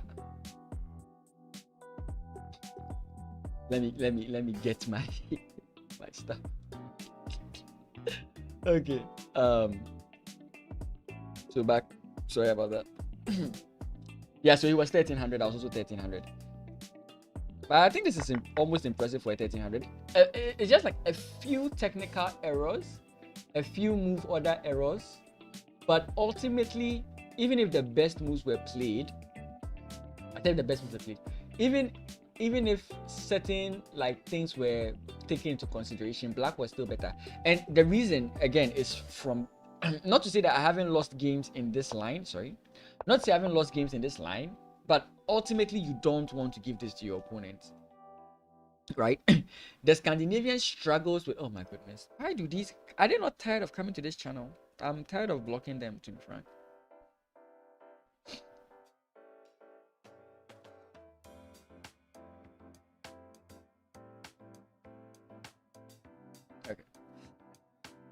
Okay. Because ideally in the Scandinavian, you're already on the back foot, right? The moment this happens, and depending on where you want to go, whether queen a5, queen d6, or queen d8, you are still always on the back foot. It's always nice to ban someone obvious. Ah well. Yeah. So always in the Scandinavian, you're on the back foot. And like the thing I like about the Scandinavian, which I always talk about, is the fact that you kind of take your opponent out of everything. You know, there are so many things you can play on in e4, but the moment your opponent plays d5, he's in your waters. Like there's nothing he can do to escape it. He's stuck. That's the point. That's one of the reasons why I like the Scandinavian. For all its attacks for being a drawish opening, if you are playing against somebody who hasn't played against it much, Alieken? Really? Okay, I didn't know that. But that's the reason why I like it. That the moment d5 comes in, your opponent is in your game. Like he can't escape that factor. Is another similar reason why I like the landing system. It's almost impossible for your opponent to break free. And that's why people don't like the landing system, because one, you are playing the exact same thing. You can play it almost against every single thing your opponent plays, and often the positions are solid positions. That's kind of like the same thing, right? I like openings that force my opponent into my game, not openings where my opponent can now go into 75 different variations and I have to know all, like Scandinavian, like like Sicilian. I detest this opening. I can understand where people would say that it's lazy because you don't have to study much, but then again, I would counterpoint it by like this: not everybody has that time. No, for me, you could say it's laziness or something like that, because I mean, my work is chess. I do know other openings, by the way. Let me just reference that. But not everybody has that time to sit down and learn all 25 to 50 variations of the Sicilian, where you can see we have the Naidorf, we have the Dragon, we have the whatchamacallit, we have the, oh my goodness, like I get tired. I get tired. I get tired of it. Trust me. Then we have the open, we have the closed, we have the Grand Prix, we have the Smith-Morra Gambit, we have the look, it's too much. It's too much, right? But I get it, right? At top level play, you need as many variations and as many obscure lines as possible in order to win. Because if you play what is already known and what is common, it's a draw more often than not, right? So in high level play, it makes sense, but we are not them. So like, I don't see the reason why we should attack these kind of things. You know, I'm sorry, like, I get it. I can agree that there's less lines to learn in the landing system, but I don't think that suddenly it makes it, because look, I play the landing in interesting ways, right? Sometimes when I'm playing the landing system on these streams, you would see the position and be like, is this actually a landing system game? Yeah, because I like to like mess with it a bit, of course, right? So I get the claims about the landing being boring, but I'm like, nah, these are not well-founded claims. People just hate. And I have to put a video of London. I said London. I have to put a video of Magnus Carlsen. Magnus Carlsen saying that the landing system is a good opening, and I think I'll put it every day. Day 1 of reminding everyone that the landing system is a good opening. Day 2 of reminding everyone that the landing system is a good. I think I should do that. I think I should do that for this month. I hope it doesn't force people to to get pissed off and start flagging my channel. But anyways, you saw I could prep b5 or move 9 because I knew how he plays the landing almost. I mean, to stop the landing system is not like a big, it's not something that's even debated on. Like we all know that if you want to play against the landing system, it's very simple. D4 d4 d5, bishop c4 c5, bishop f4 c5. This is basically the landing killer, right? This is basically the landing killer. Landing system players are aware of this. So I personally have like my own interesting ways I try and play against this, right, to make it interesting for me and my opponent and everything. So it's easy to destroy the landing system. Sorry, I think that we should stop using those terms. It's easy to kill the main idea of the landing system. That's what I'll say. It's easy to kill the main idea of the landing system. That is not something that is like up for debate. We know that, but I mean, doesn't therefore then make it bad. The amount of games I've won, like everybody in Ghana knows that I'm a landing system player.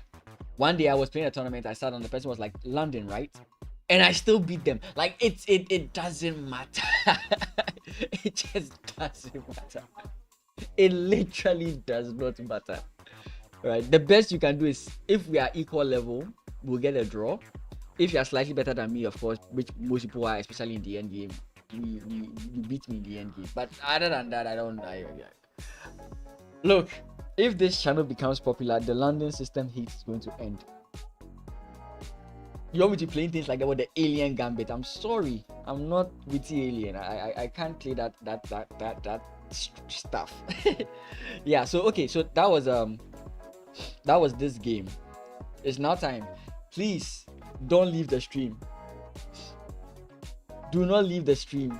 The 3, I know you are not coming off in any way like that, but I would defend the London system. The 3, I invite you, okay? I invite you to jump on my stream on Friday where I play against viewers, and you can set it up as I'm white and you are black, and I'll play my London system. Anyways, so d4, d5, knight f3. This is me in the past. I would never play this, or I don't like playing this, especially for this line. This is the reason I stopped playing this line and I solely play the accelerated. Sorry, not this line here. For example, like knight here, bishop here. Let's just say c5 here, and then the bishop coming in here. This line, right? This line. But yeah, so I used to play the London system like this. Just for your information, as white, I play knight f3, and if you play d5, I play c4. Oh.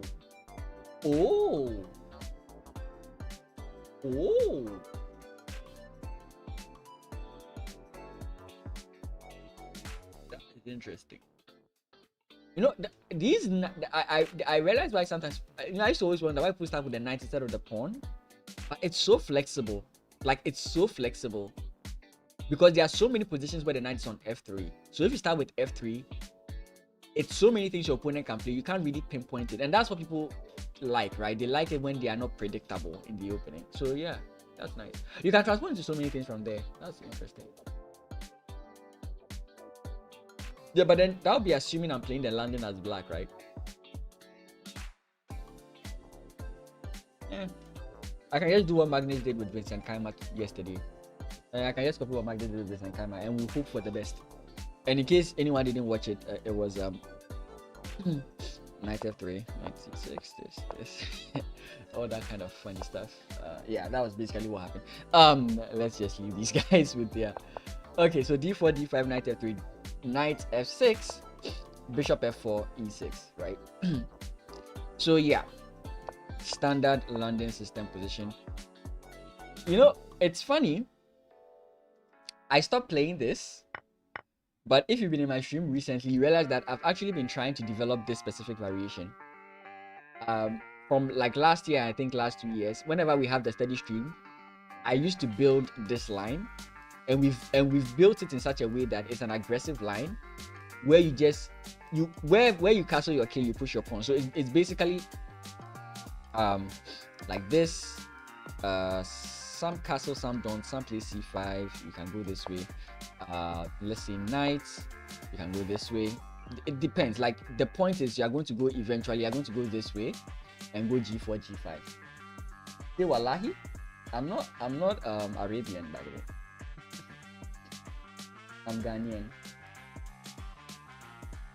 It's not bad since black is left with a bad bishop, for sure.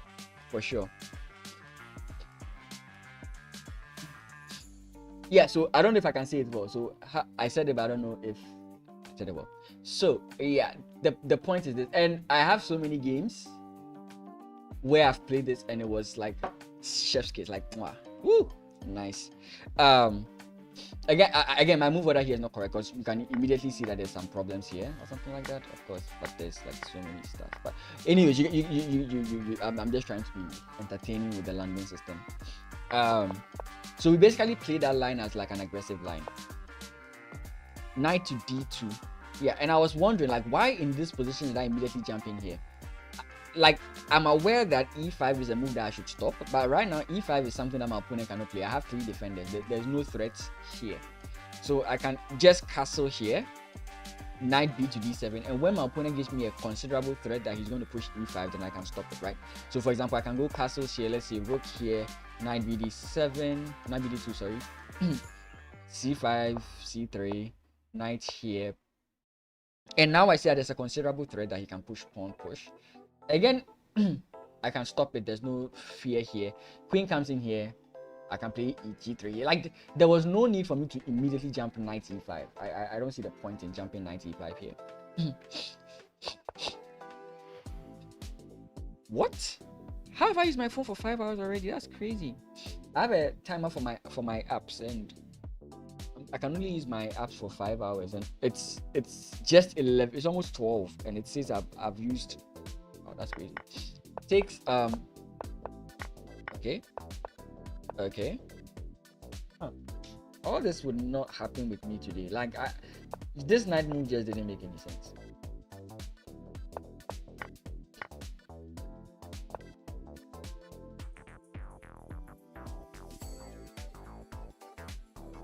And I mean you okay, there was no trick here. Wait.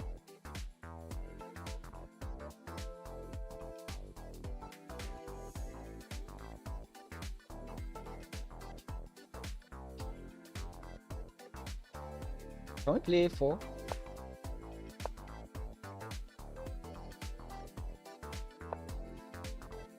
Nah, I don't think we'd want to do that.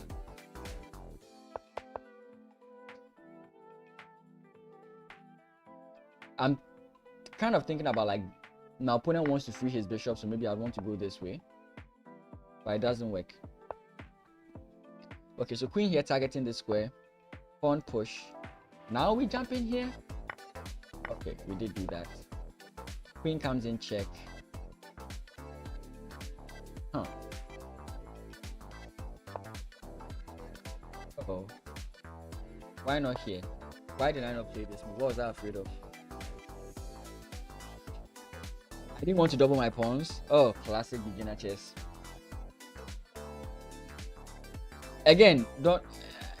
My opponent can actually like win the pawn back, so it's not.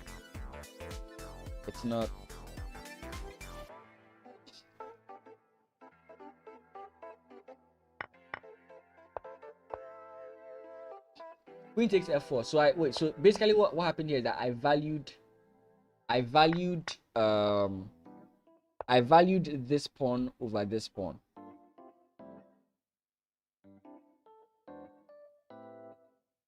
So let's say my opponent takes, I jump back.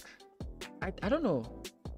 I would argue that this is much more dangerous for my opponent. Okay, wait, let's just see. Knight jumps in first. We can play back here, threatening to win the queen. If it trades off, this is just, I think, good for me. Yeah, I still don't I still don't get why I would value. I still don't get why I would value this one. Okay. Well, this one also prevents e5, so instead of like even going with the knight, we could come in this way, and then we have e4.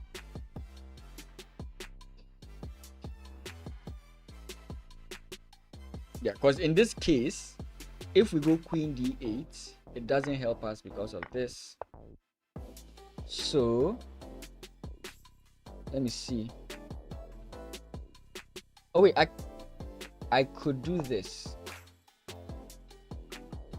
But then he just comes back with check. Okay, I can also come back again. Then he has e4. No, he doesn't have e4.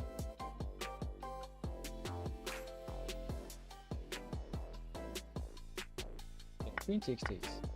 And now pawn push is actually a strong move. We can go this way. I don't know if we want to move the bishop.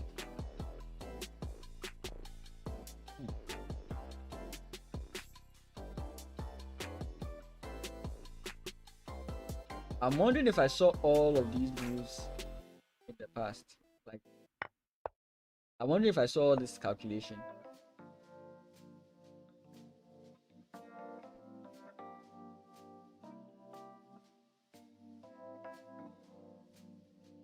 Yeah, that's kind of like what I was also thinking about.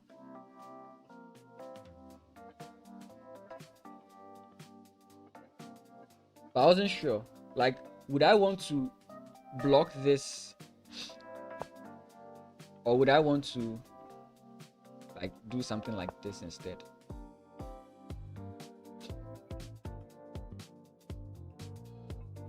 Like, I can understand wanting to bring the bishop because you are connecting the rooks, but I'm also like looking at the fact that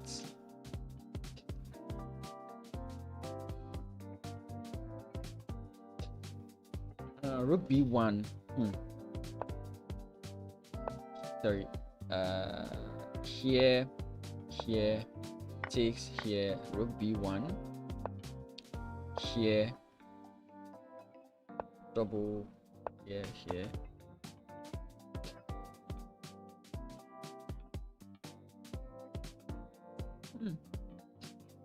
Without taking. Okay.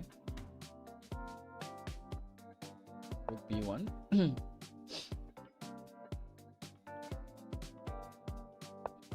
Same thing here.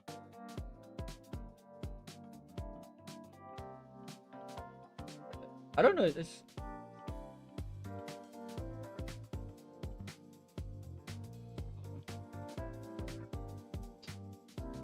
like in this position, black is up a pawn. So what I'm considering is pawn push. I'm up a pawn. I can sacrifice a pawn, right, to try and open things up.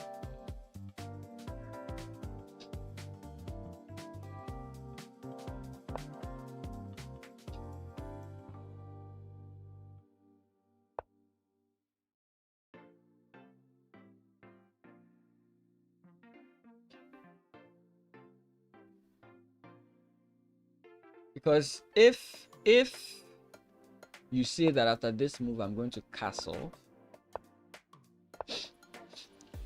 I don't know if you can get away with this.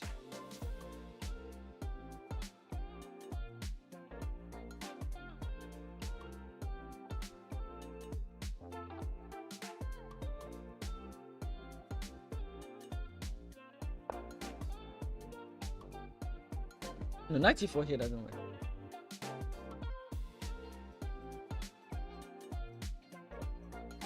Oh. Bishop takes b5. Okay. Sorry, let's go back.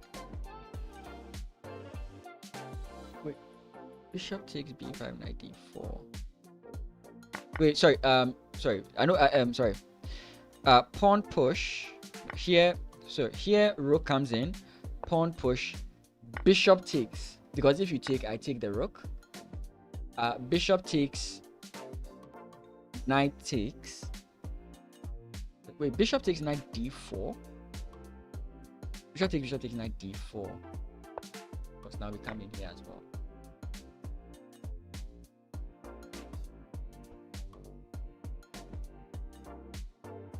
But these are very interesting lines, to be frank. At this point, I'm even wondering if we can like go this way instead of castling. I'm wondering about that. Sorry.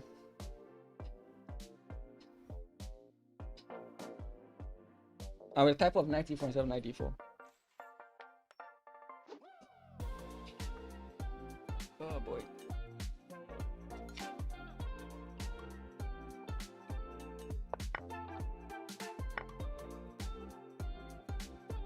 But it doesn't work. Okay. This is just one line and we've looked at it for so long. So yeah, queen d2. Yeah, so again, I get the threat. I think maybe I made the right call. I don't know, but like this pawn just feels off, right? It feels like I get the purpose it's serving, but I don't know. Maybe it's the best option. Oh, that's a nice tactic I saw.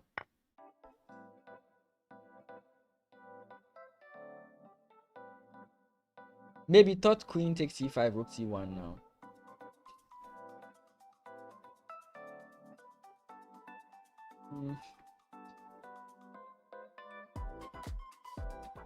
Oh, okay. Rook takes c5, rook c1 now. Okay. Yeah, I don't think that's not what I played, is it? No, that's what I did, yeah. So yeah, I played it. Okay. Sorry, I have a funny code. Oh wait. He didn't stop me from coming here. Oh. Yeah, and that's a fork. And now the e5 comes in.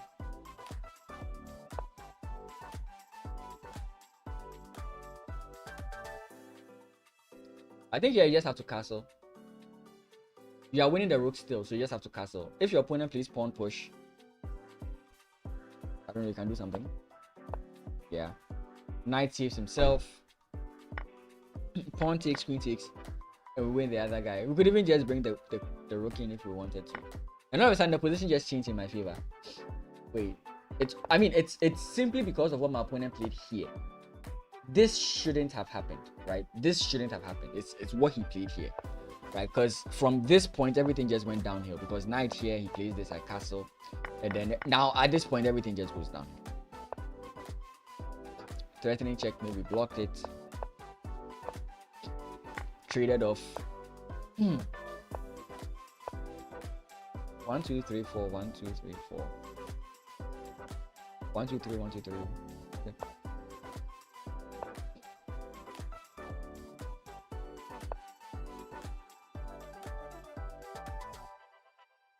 Oh wait, is this where the game ends? No. Okay, sorry. It's here rather. Let's make this the main line. Okay, so he comes in this way. I double. He takes, I take. Rook comes in this way. And I was thinking, when I was putting the moves, I was thinking, why didn't I just play this move? Right? Just to tempt my opponent, right? Because that was like game ending. But I didn't play, so the fact that I didn't play means I didn't see. Wait, I played it? No, I didn't play it. I know I didn't play it. I know for a fact I didn't play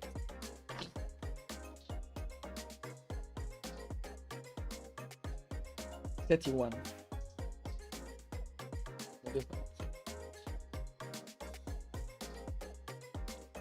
No, I didn't play. So after rook takes, and then he ended there. After rook takes, then he resigns here. No. Did he resign? I don't remember. No, he resigned. Yeah. No, he won. Why did he win? This is not a losing position.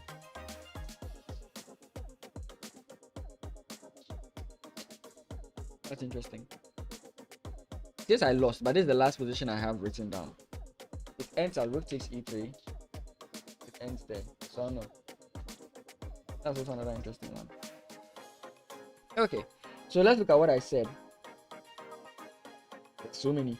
But in my thought process, I mentioned something here that move 9. On move 9. On move 9 and move 10, I seriously considered sacrificing a pawn to get a pawn break. What? I wasn't sure if it was good enough. How?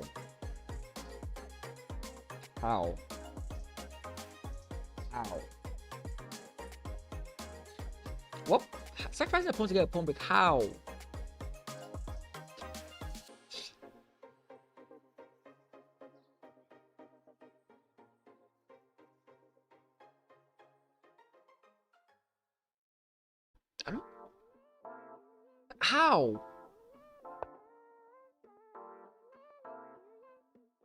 How? Sacrifice it?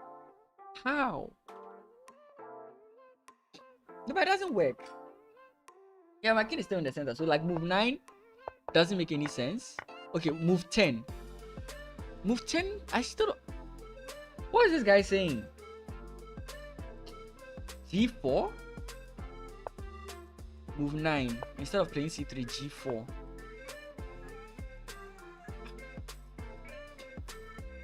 Takes you might have to take like this. That would make a bit of sense.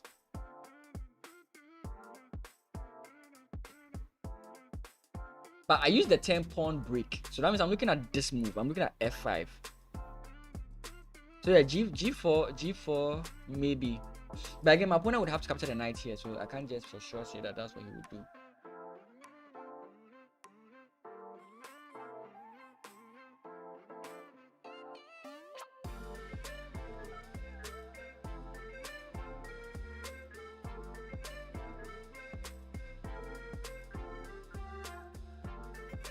I mean, this looks like a move I may play currently. If no, actually, I wouldn't play this. Maybe I don't know. I'm thinking it. What does anyone think about this position? White is just better because of pawn pressure. I was not thinking so, but anyways.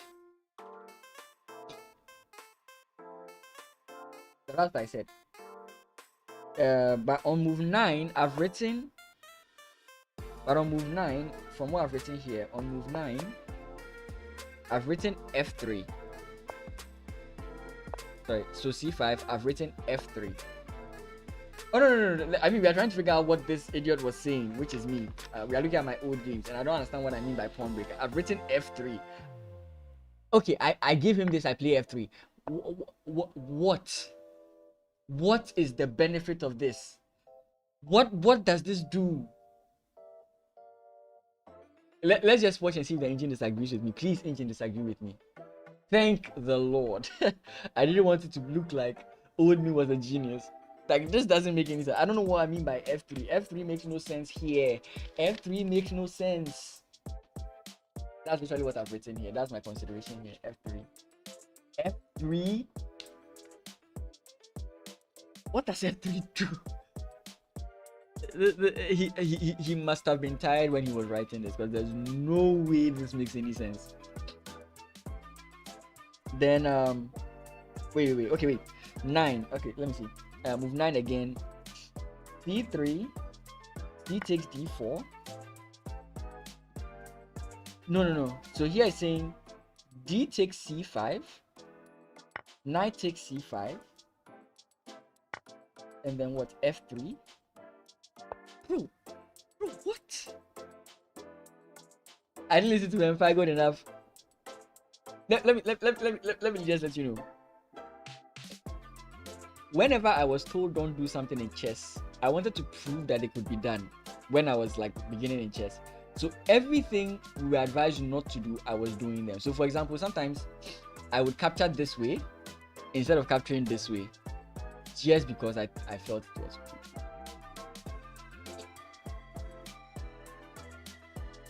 I would do the craziest of moves just because I wanted to prove a point. So yeah, I know that I didn't listen to him. I intentionally disobeyed him. It's been a while I've seen Ben Fangold content though. Yeah, they are generally good for sure. I wanted to prove that no, I'm going to change the rules of chess forever. And now every time my students try and change the rules of chess, I'm like, look, we've been there. Don't waste your time. The rules exist for a reason. That's what I've been telling them these days. Okay, move 12. So on move 12, I said I should have played a4 or queen c1 or queen c1 or queen d2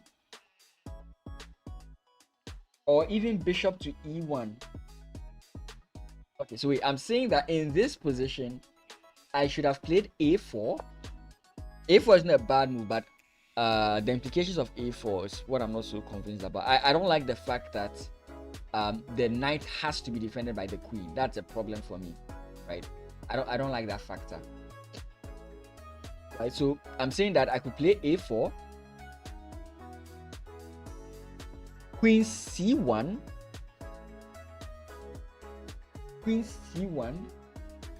or queen d2, or even bishop. Wait, I said bishop to e1. What the hell was that? Which bishop goes to e1? a4 will be better after castles for sure. I think so, at least. Okay, so I get that this does this, but it doesn't stop this. Like, this was the problem. Oh, no, sorry. Sorry, it was knight takes.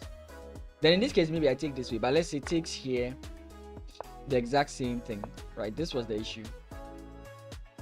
Oh, is he saying this? No, it doesn't work still, yeah. Okay, then. Okay. I think that's what he's looking at. I think that's what he's looking at. But then knight jumps in.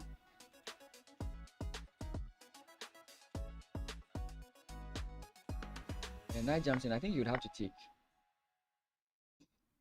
Oh, no, this is not good, yeah.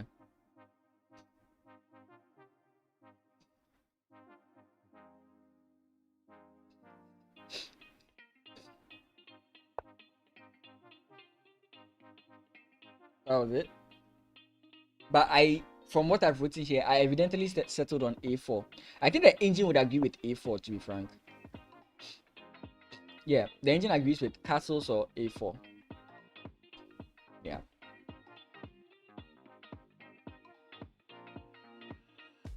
F3 traps the knight. Wait, what? Queen c1, knight takes here, queen here, knight e4, queen takes b4, a takes b4, f3 traps the knight. Yes, f3 traps the knight. Look at me, I'm a genius at what rating was this? I've not written the rating down. For a second, I was thinking this is possible, but you can't hold on to the pawn. If I could hold on to the pawn, I would be fine. Oh my goodness. It's a penguin.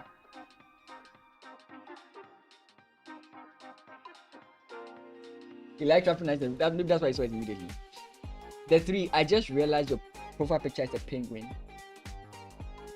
All this time, I saw the white part as like an apple, the black part within the white part as the seeds, and then the black one as the covering of the apple.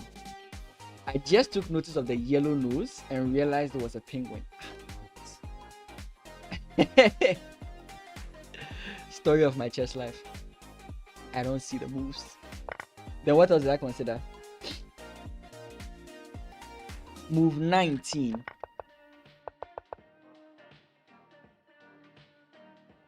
Move 19, I said... Nimi too, welcome. How are you doing? Welcome. Just cut off from Linux, the Linux mascot. Nimi too, I'm not accepting challenges today. That was on Wednesday and Friday. So here I'm saying that, and these are going to be some very funny moves I'm recommending. So I said I should consider knight takes a8 in this position. Knight takes a8 in this position. That's one. Or f takes e5 in this position. Or queen e3 in this position. Rook e8.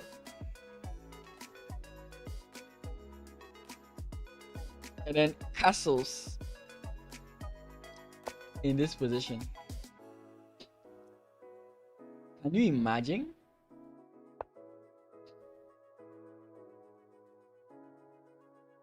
So let's look at this and see if I'm spouting nonsense. Knight takes a8. Takes with check. You can block with the queen. But that allows this, right? You can block with the bishop, but that kind of allows this, right? You can take, but then now your king side is struggling, and we are going to be looking at ideas where we can try and come in and stress you out. Again, I don't know if that this works for sure, but these are the ideas that come into mind when I look at this now. The very straightforward idea is f4, f5, f4, and then queen comes in here. That's the most straightforward idea. But of course, my opponent, for example, after this, if you play f5, he has bishop here. You can play f. Can you play f4? Can't. I was thinking maybe you could play f4, takes, and then queen comes in this way. But then there's bishop blocks this way. You could go this way, but then I think here, knight takes, and pawn push. Queen comes in this way. Wait, does that just work? Wait, where does that line start from?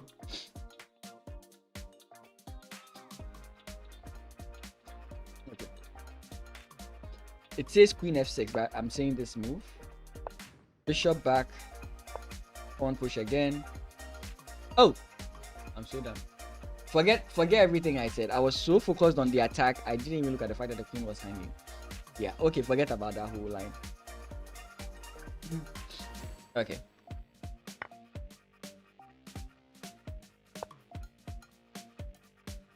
Queen e3, rook e8 is one of the things I considered, because if queen takes, I take blocks, and then we can start this whole line, because you can castle, but then I have the... No, you can't castle here. So maybe f3 is what you'd have to play.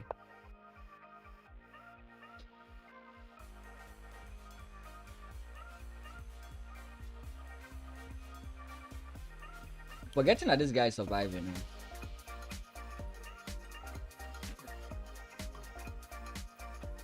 Yeah, but I don't think I was that bad, to be frank. I don't think I was that bad.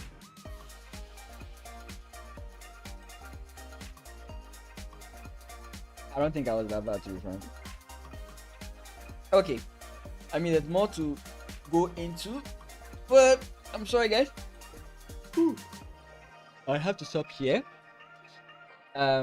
Thank you all who joined the stream. Thank you all also for your contributions as well. If you haven't already, please subscribe to the YouTube channel, or you can follow me on Twitch as well. Again, you can always support me monetarily on Twitch by subscribing or gifting. What do you call it?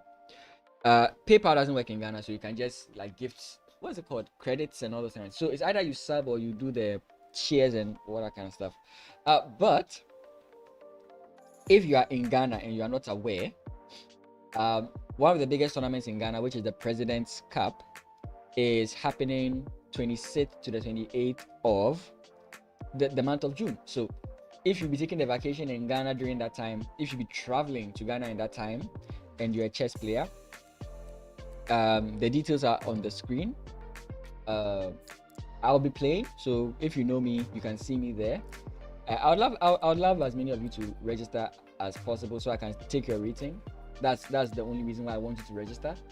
I want to eat as much rating points as possible, so please sign up. The details are there, how much you'd have to pay, and so on and so forth. Thank you guys so much. Again, I always do appreciate you guys dropping into the stream, having a conversation with me, and so on and so forth. I will not put myself on and say that I will be streaming tomorrow. Last week I decided to do it, but I don't know if I'll stream tomorrow. But if I will stream tomorrow or Thursday, I'll let you guys know in the Discord. So please drop by the Discord. I use caps lock. You can drop by the Discord. I'll notify you if I'll stream, and it will be a streamer versus viewer stream. So if I will ever do that, I'll let you guys know. It depends, right? I'm expecting to meet someone in the morning, and the person is either coming on Wednesday or on Thursday. So until the person lets me know when they are coming in, I would not know. But once again, I've been Mason. If you enjoy my content and you want to see more from me, hop onto my YouTube channel. That's for those on Twitch, but those on YouTube, you can just look at the... Oh, that was bad typing. You can just go into my video section, my short section, my live section, and yeah, any videos that you enjoy there, just say hi to me over there as well. And I'll see what is with my keyboard. Dang it. You are welcome, and thank you so much. I really do appreciate your conversation with me today, the three. So I'll see you guys. Friday is confirmed. Friday is definitely streamers versus viewers. So I'll see you on Friday. If I will do an intermittent stream, I'll let you guys know. Peace.